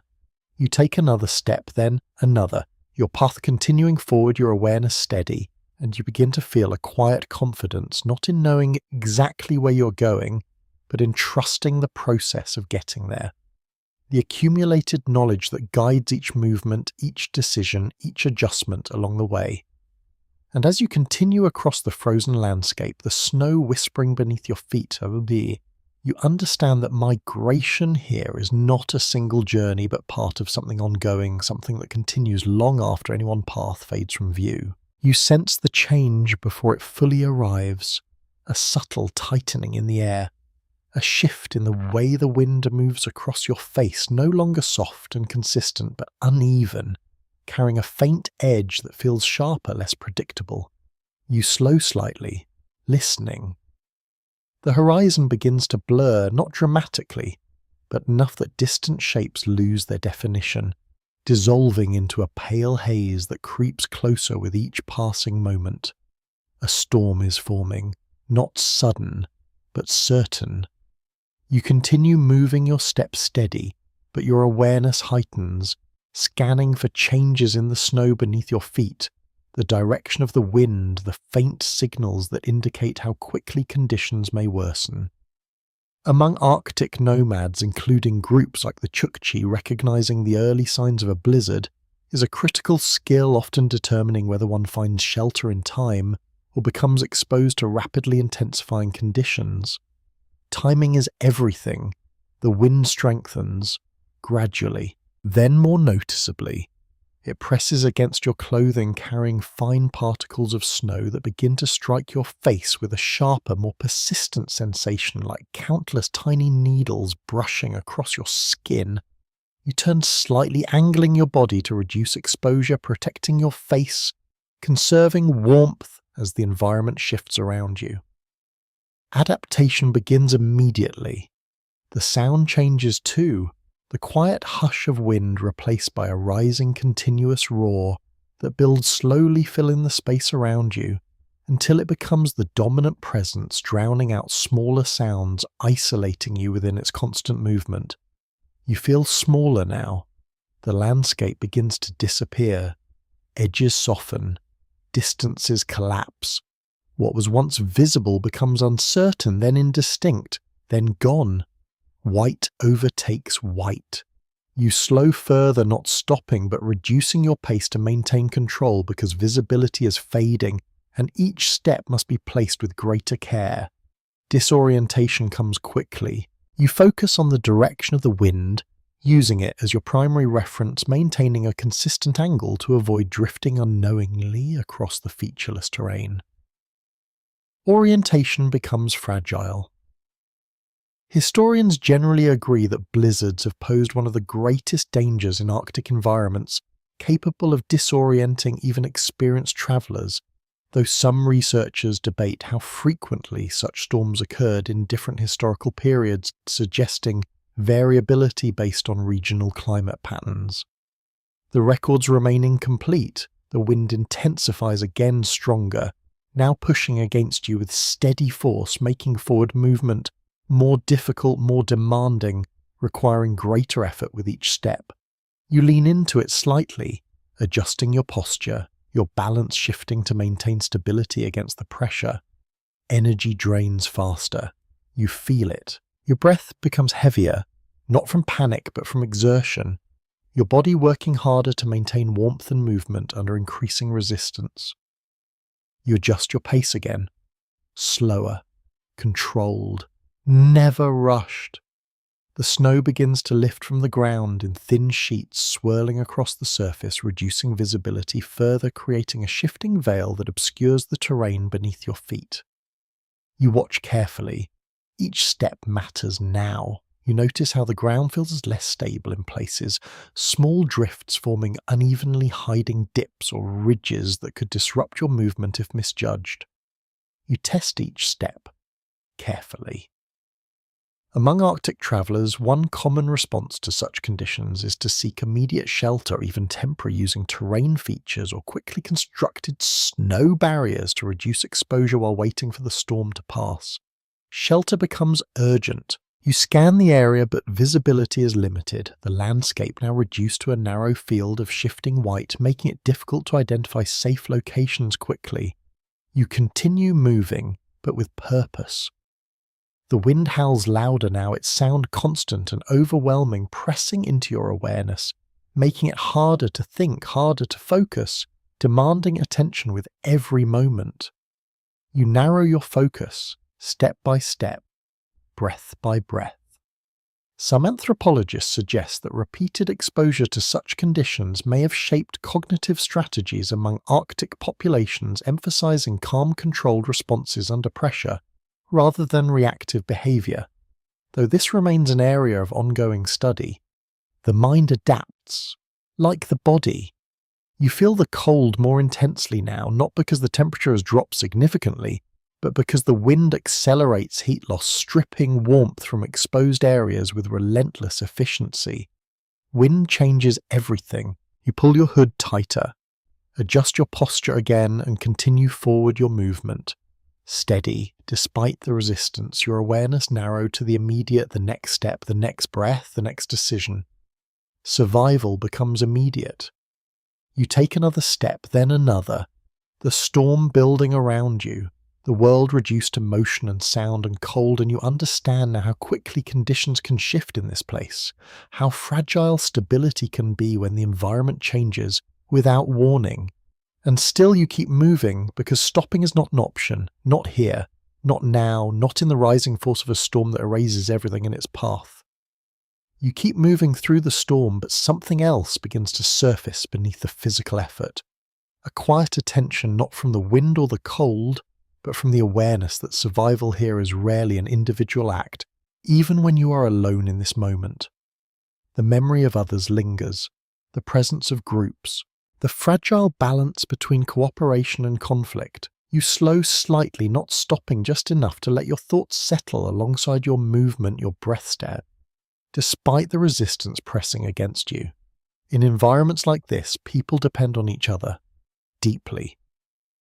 Among Arctic nomadic groups, including communities like the Inuit, survival often relies on shared resources, coordinated movement and mutual support, especially during periods of scarcity or environmental stress.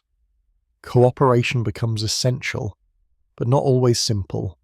You take another step, then another, your body leaning into the wind, and you begin to understand how living in small, isolated groups can create its own pressures, where limited resources, confined spaces, and constant challenges test not only physical endurance but social balance as well.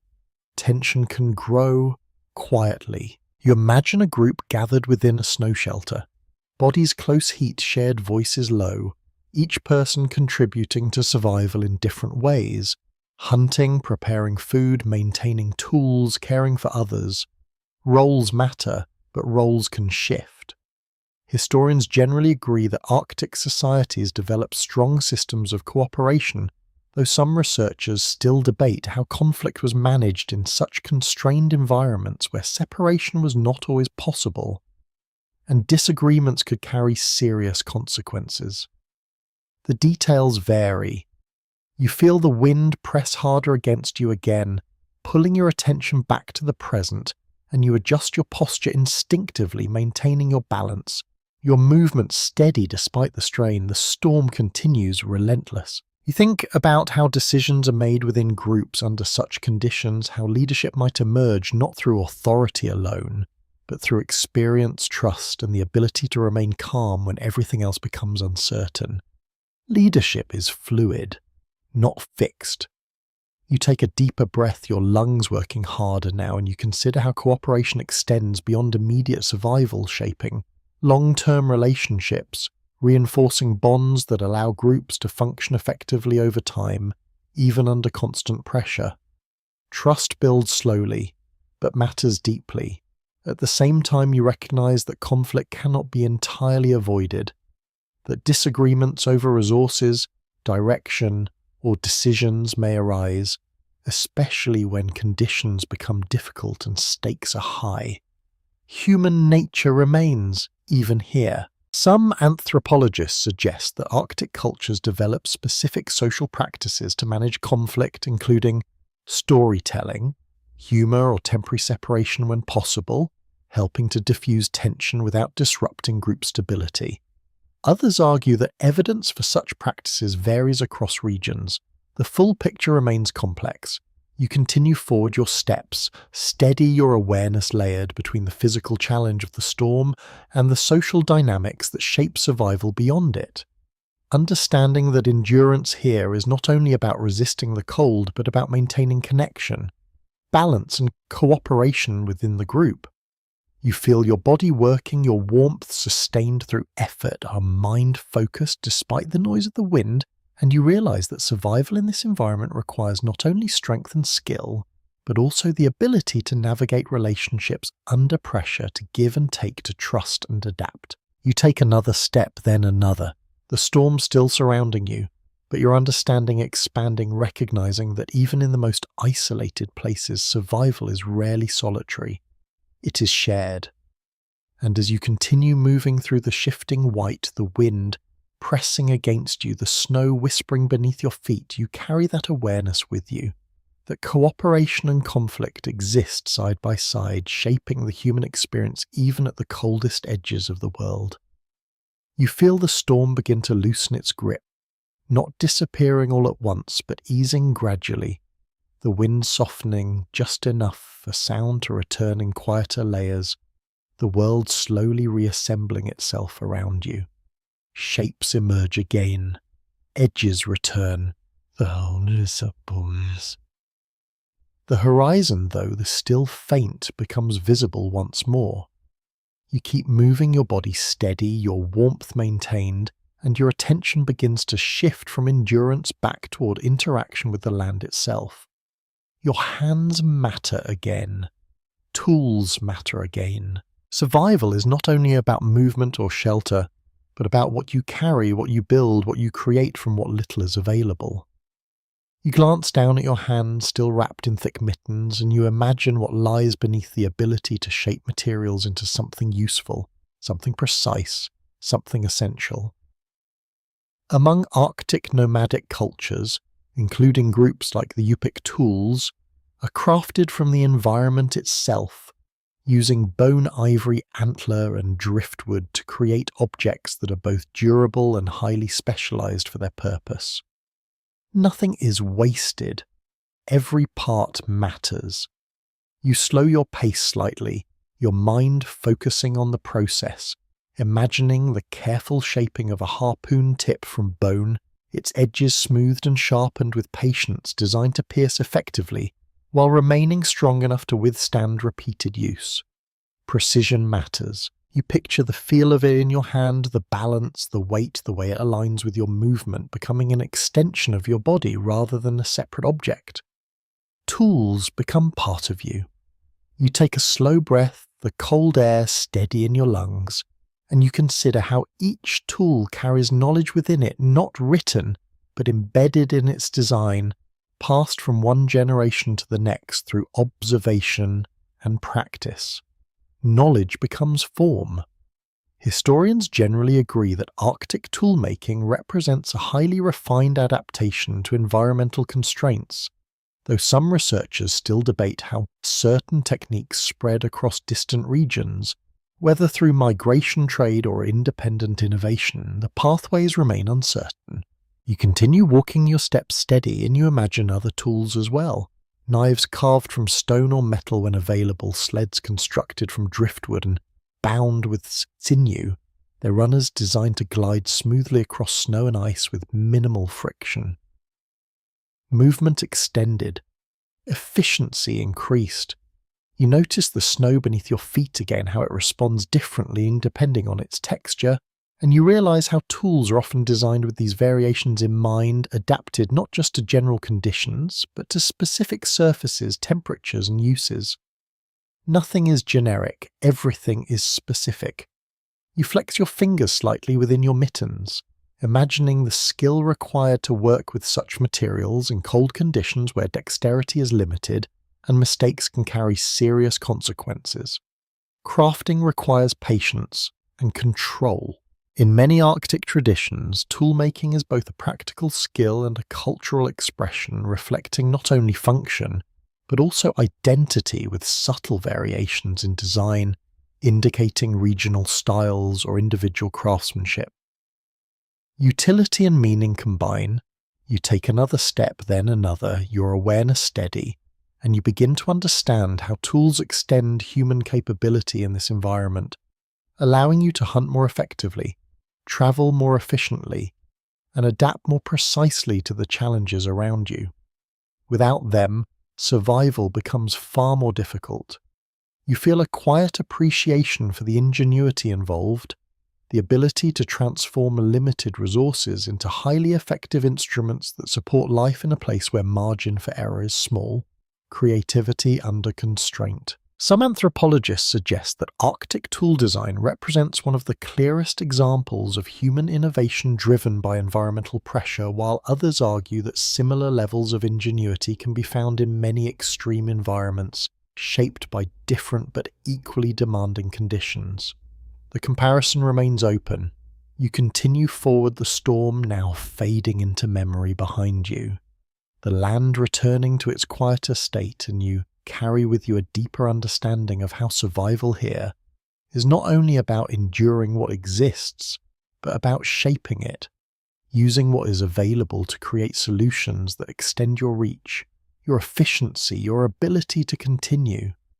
You take another steady breath, your body balanced, your mind focused, and as you move across the frozen ground, you realize that in this place, Even the simplest tool carries the weight of generations quietly supporting every step you take. You notice the change not in the land, but in the feeling within your body.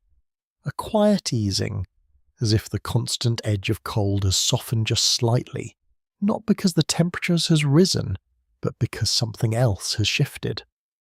You slow your pace, your breath steady, your awareness turning inward again, and you begin to understand that warmth here does not always come from fire or shelter alone.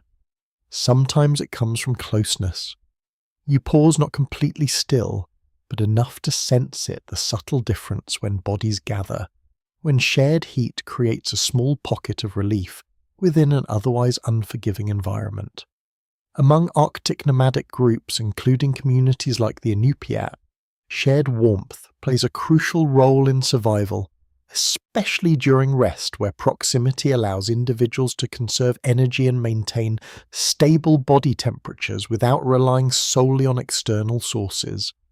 Warmth can be shared. You take a slow breath, the cold air still present but less intrusive now, and you imagine a small group resting together inside a snow shelter, their bodies closed and their movements minimal, their combined heat gradually raising the temperature within that confined space. Not comfortable, but enough. You feel it in your own body, even in this open space, how your core remains steady while your extremities fluctuate, and you realize how important it is to preserve that central warmth, to protect it, to support it in any way possible. The body adapts, but it needs help. You shift your weight slightly, your movement gentle, and you imagine how closeness extends beyond physical warmth, how shared presence can offer a kind of quiet reassurance, a reduction in the mental strain that comes from isolation in such an extreme environment. You're not alone. That matters. Historians generally agree that communal living arrangements were essential in Arctic survival, though some researchers still debate how group size and structure influenced efficiency, suggesting that smaller groups may have been more adaptable, while larger ones offered greater resource sharing. The balance remains uncertain. You take another step, then another, your body steady, and you begin to notice how even small actions like sitting close, sharing space, or aligning movement can contribute to maintaining warmth over time, reducing the individual burden each person must carry.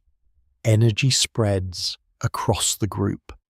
You imagine the sound of quiet voices within a shelter, low and steady, stories shared not only for entertainment but for connection, for continuity, for reinforcing the bonds that support survival beyond physical needs. Stories carry warmth too. You feel a faint sense of calm settle within you. Your breathing slowing slightly, your awareness softening, and you recognize how moments of rest, of closeness, of shared presence are not interruptions in survival, but essential parts of it, allowing both body and mind to recover just enough to continue. Rest becomes active. In many Arctic cultures, storytelling, singing, and shared experiences play a role in maintaining group cohesion, especially during long periods of darkness, where external stimuli are limited and internal connection becomes more important. Culture sustains, alongside food and heat. You take a deeper breath, your lungs steady, your body balanced, and you realize that warmth here is not a single source but a combination of factors: movement, clothing, shelter, and connection, all working together to create just enough stability to keep going. Nothing works alone. Some anthropologists suggest that the psychological benefits of social closeness may be as important as the physical ones in extreme environments, helping individuals maintain focus, resilience, and emotional balance over time. Though this remains difficult to measure directly, the impact is clear. Even if the mechanisms are not, you continue forward your steps. Quiet your body warm enough, your mind steady, and you carry with you the understanding that survival here is not only about resisting the cold, but about creating moments of warmth wherever possible, even if those moments are small, brief, and shared. And as you move across the frozen landscape, the wind soft against your clothing, the snow whispering beneath your feet, you feel that warmth within you, not overwhelming but steady enough to continue. You notice the difference immediately, and not in the land itself, but in the feeling of it, a subtle shift that seems almost out of place, as if something unfamiliar has entered a world that usually moves in quiet, predictable rhythms. You slow your steps, your breath steady, your awareness sharpening, and you begin to sense that you are not alone in the way you have been before. This presence feels different. Not animal, not environmental, human, but not the same. You continue forward cautiously, your body maintaining warmth through gentle motion, and shapes begin to form ahead, faint at first, then clearer, angular, structured in a way that contrasts with the natural curves of snow and wind. You pause briefly, observing. Among Arctic regions, encounters between nomadic groups and outsiders, including traders, explorers, and later industrial influences, have shaped both opportunity and disruption, introducing new tools, materials, and ideas into environments that had long operated within their own systems. Change arrives quietly, then grows. You step closer, your eyes adjusting to the unfamiliar forms, and you notice objects that do not belong to the land. Straight lines, rigid edges, materials that reflect light differently than snow, or bone, or fur. Wood, perhaps. Metal. Foreign shapes. Among Arctic communities like the Kala-Alit, historical encounters with outsiders brought access to new resources, including metal tools and trade goods which could enhance efficiency but also alter traditional practices in complex ways. Advantage and disruption together. You take a slow breath, the cold air steady in your lungs, and you imagine the moment of first contact, the uncertainty, the curiosity, the cautious exchange of knowledge and materials between groups who understand the same land in very different ways. Communication would not be simple, but it would happen.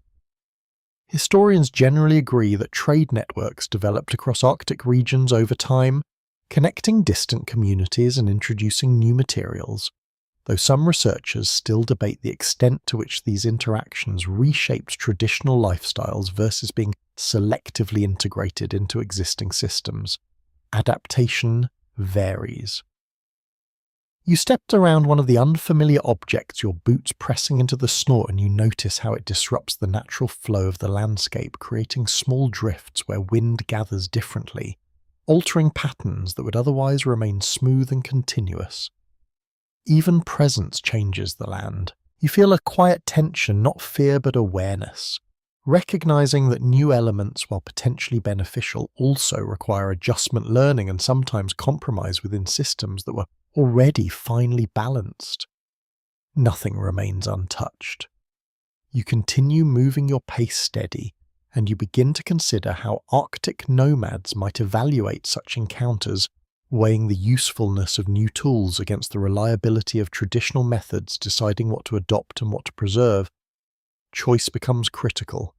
You imagine a metal blade replacing a bone knife, sharper, more durable, but dependent on trade rather than local materials.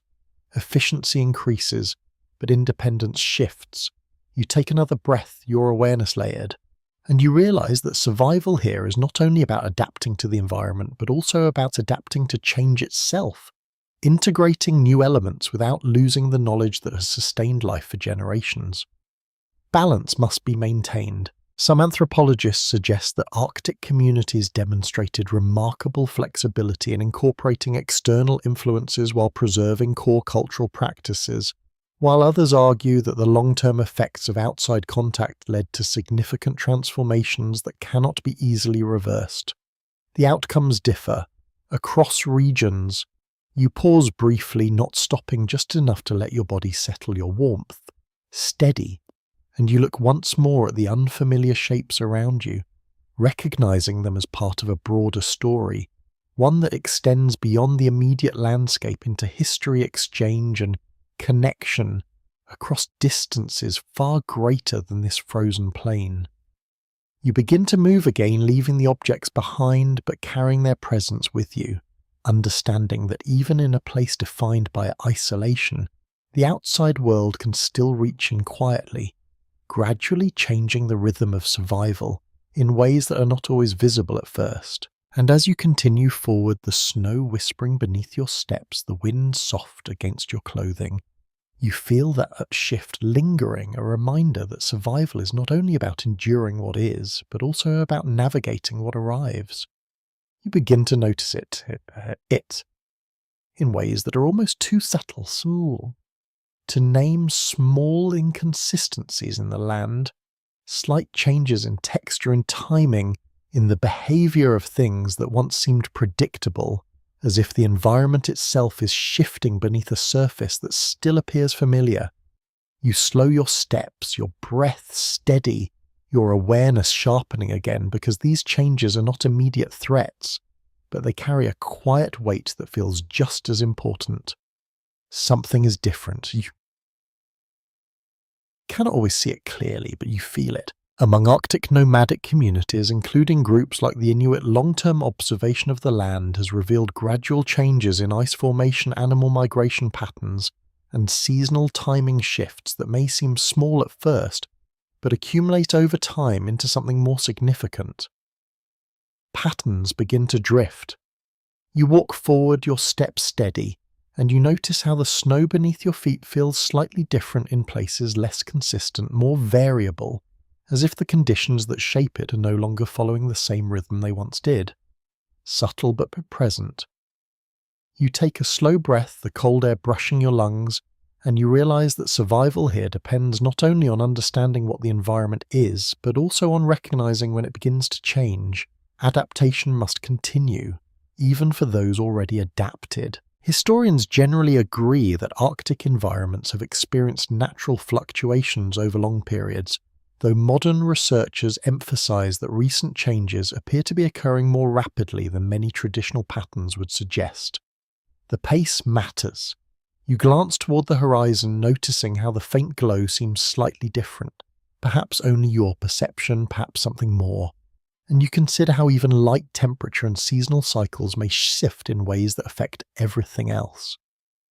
Nothing exists alone.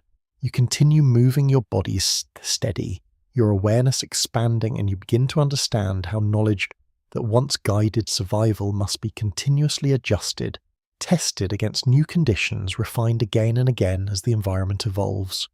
Knowledge is not fixed, it moves. You feel the wind again softer now, but carrying a different quality, a dryness that feels less stable, less predictable, and you realize how even small changes in weather patterns can influence a travel. Hunting, shelter, everything connected to survival.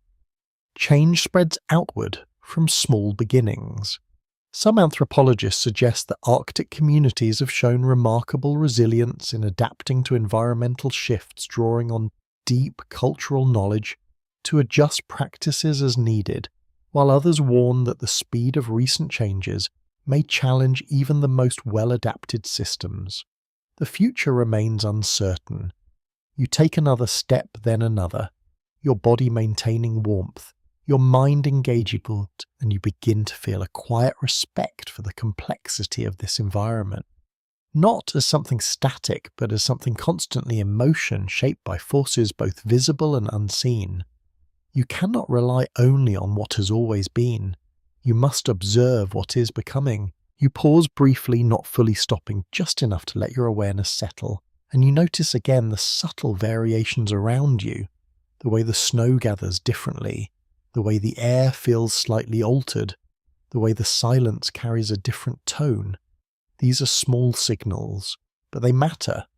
You continue forward your steps, steady, your understanding deepening, and you realize that survival here is not only about enduring the cold, but about remaining attentive to change, about recognizing when patterns shift and responding with flexibility rather than resistance.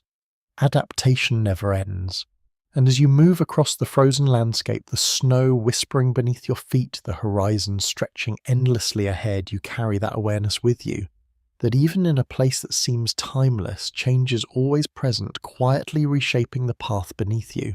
You begin to feel it in the way your thoughts move, not rushed, not scattered, but steady and layered, as if each observation you have made has settled into place, forming something more connected than before.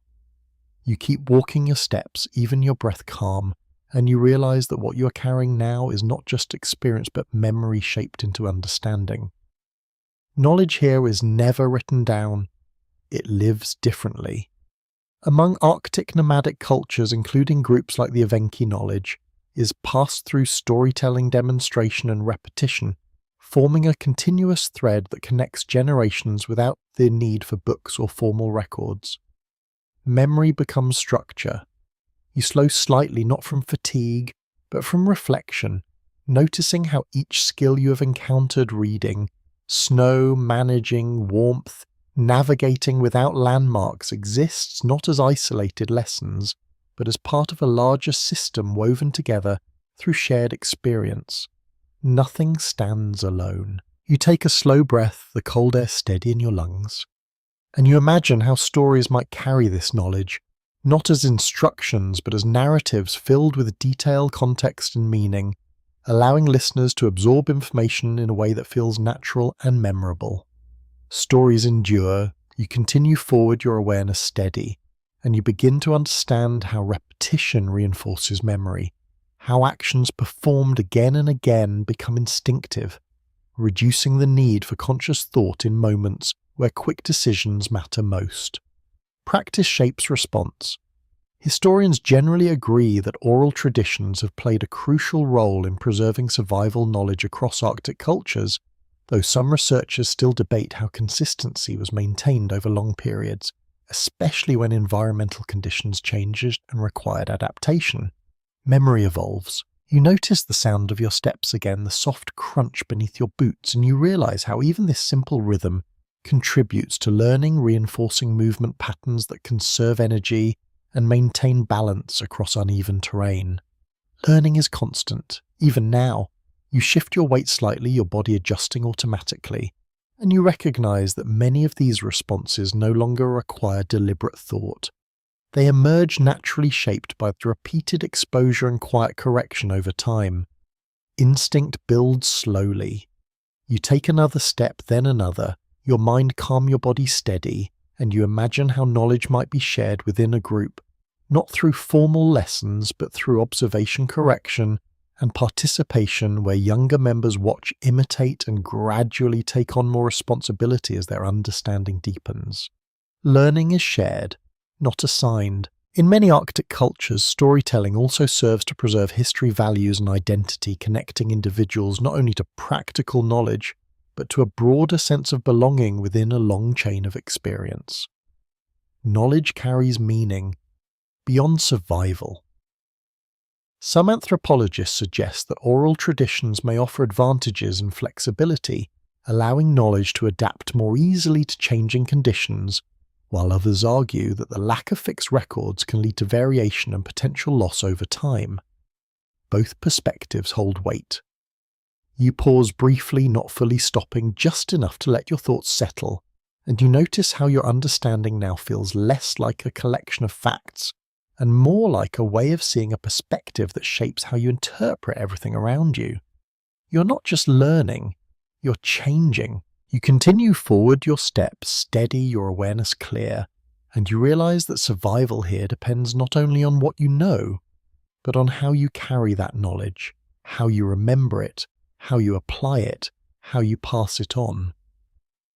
Knowledge lives through you, and as you move across the frozen landscape, the snow whispering beneath your feet, the horizon stretching endlessly ahead, you carry that living knowledge with you, not as something fixed, but as something that continues to grow with every step you take. You notice it slowly, almost cautiously, as if the world itself is deciding whether to reveal it, a faint change along the horizon, a softening of the darkness that has stretched across everything for so long.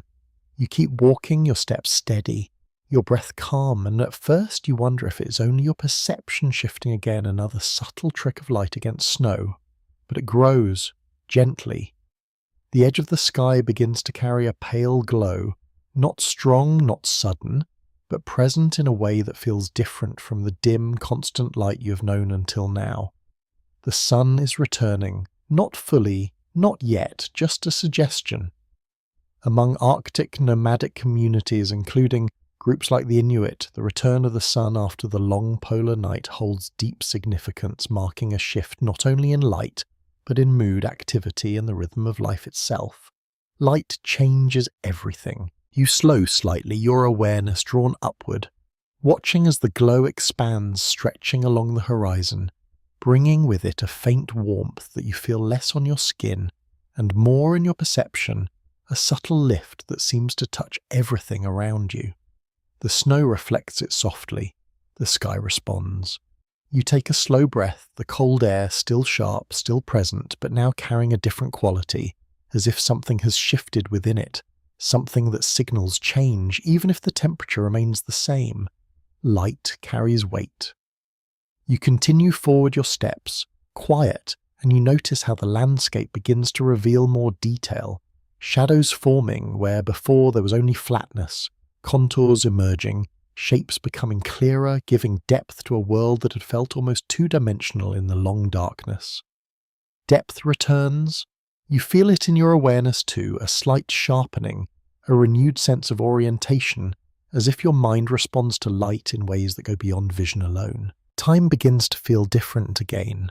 Historians generally agree that the seasonal return of sunlight has profound psychological effects in Arctic regions, though some researchers still debate the extent to which these changes influence behavior compared to cultural expectations and routines. The interaction remains complex. You take another step, then another, your body steady, your warmth maintained, and you begin to understand how this gradual reappearance of light signals more than just the end of darkness. It marks the beginning of transition, a shift toward new patterns of movement, hunting and activity as the environment slowly changes. Cycles continue, always. You notice the snow beneath your feet again, how it glows slightly under the faint light, reflecting it back upward, amplifying its presence in a way that feels almost gentle, almost kind. The land responds, quietly. In many Arctic traditions, the return of the sun is acknowledged with small celebrations or rituals, moments that recognize the significance of light after prolonged darkness, reinforcing the connection between people and the natural cycles that shape their lives. Meaning returns with light. You pause briefly, not fully stopping, just enough to absorb the change, your breath steady, your awareness calm, and you feel a quiet sense of continuity, a recognition that even in the most extreme conditions, cycles persist. Darkness gives way to light, and the environment continues its slow, steady rhythm. You are part of it. You begin to move again, your steps aligned with this subtle shift, your mind clear, and you realize that survival here is not only about enduring the hardest moments, but about recognizing change when it comes, adjusting to it, moving with it rather than resisting it. Adaptation continues. Some anthropologists suggest that seasonal transitions play a key role in shaping cultural practices and social rhythms in Arctic communities, while others argue that practical necessity remains the dominant factor in determining behavior regardless of symbolic meaning. Both may be true. You take another breath deeper this time, and as the faint light continues to grow along the horizon, you feel something within you settle. Not relief exactly, but a quiet acknowledgement that the world is shifting again, that the long night is not endless, that movement continues not just across the land but through time itself. And as you walk forward, the snow whispering beneath your feet, the light slowly returning to the sky, you carry that awareness with you, that even here at the edge of the coldest world, change always finds its way back. You keep moving, but something within you is quieted, not because the journey has ended, but because you no longer feel separate from it. Your steps no longer measured against the cold, but moving with it, your breath steady, your awareness wide and calm. The landscape stretches ahead as it always has, vast and pale, shaped by wind and time. But now it feels less like something to cross and more like something you understand, not completely, but enough. You take a slow breath, the cold air, familiar now, no longer sharp in the same way, and you notice how your body responds without resistance, adjusting, maintaining, continuing. You have changed, not dramatically, quietly. You remember the silence when you first arrived, how it pressed against you, how the cold felt absolute, how every step carried uncertainty. And now, that same silence feels layered, full of meaning, carrying information you can read without effort. The snow beneath your feet speaks, the wind has direction, the horizon offers guidance even when it seems empty. You move with awareness, not hesitation. Among Arctic nomadic communities, including groups like the Nenets Survival, has never been about conquering the environment, but about learning its language, adapting to its rhythms, and accepting its limits without resistance. You understand that now, not as an idea, as experience. You take another step, then another. Your movement steady, your warmth maintained through balance rather than effort, and you begin to reflect on everything that has carried you here. The clothing that protected you, the movement that sustained you, the knowledge that guided you, the quiet presence of others, even when unseen. Nothing worked alone, everything connected. Historians generally agree that Arctic survival represents one of the most refined examples of human adaptation to extreme environments, though. Some researchers still debate how much of this resilience comes from cultural knowledge versus physiological adjustment over generations. The distinction remains uncertain, but standing here it feels less important than the outcome itself. You pause briefly, not fully stopping, just enough to let the moment settle, and you notice how the faint returning light softens the edges of the land, how the wind feels less sharp, how your own thoughts move more slowly, more gently, as if the entire world has eased into a quieter rhythm. You're not rushing anymore. There is nowhere urgent to be. You continue walking your steps, soft, your breath even, and you begin to understand something deeper, something that sits beneath all the techniques and skills, something that cannot be taught directly. Survival here is not only about doing the right things, it is about becoming the kind of person who can exist within this environment without fighting it. Acceptance matters. You feel it in the way your body conserves energy, without thought in the way your mind notices small changes, without effort in the way your movement aligns naturally with the land beneath you. You're not forcing anything now. You are responding. Some anthropologists suggest that this kind of adaptation reflects a broader human capacity to align with extreme environments through culture and behavior, while others argue that such harmony is always partial, always temporary, shaped by conditions that can change without warning. Both ideas linger quietly. You take a deeper breath, slower than before, letting it settle fully, and you allow your pace to soften even more. Your steps becoming less about reaching a destination and more about simply continuing existing within the rhythm you have found. And now, as the light gently grows along the horizon, you let your awareness drift, your thoughts becoming quieter, your focus less defined, the details of the landscape softening as you move through them without needing to hold on to each one. The wind brushes against you, but it feels distant now. The snow still whispers beneath your feet, but the sounds begin to blend. You keep moving, slowly, calmly, and the world feels wider, softer, quieter, with each step you take as if it is gently fading into something more distant, more peaceful, more still. You do not need to think as much now. Your body knows what to do. Your breath remains steady. Your movement continues, and as the cold settles into something familiar, something no longer sharp but simply present, you allow yourself to rest within it, to exist within the rhythm you have followed all this time, without resistance, without urgency, without effort. Just moving, just breathing, just being. And gradually, as the horizon softens and the light continues its quiet return, everything begins to slow, your thoughts, your steps, your awareness, all easing into a calm, steady drift, like snow settling after wind, like silence returning after sound. You are still here, and that is enough. Word count 1184. The wind softens further now, almost like a distant memory rather than something pressing against you, and your steps grow lighter, not because the ground has changed, but because your awareness has. You no longer search the landscape for answers. You simply move within it, letting each moment pass without needing to hold on to it.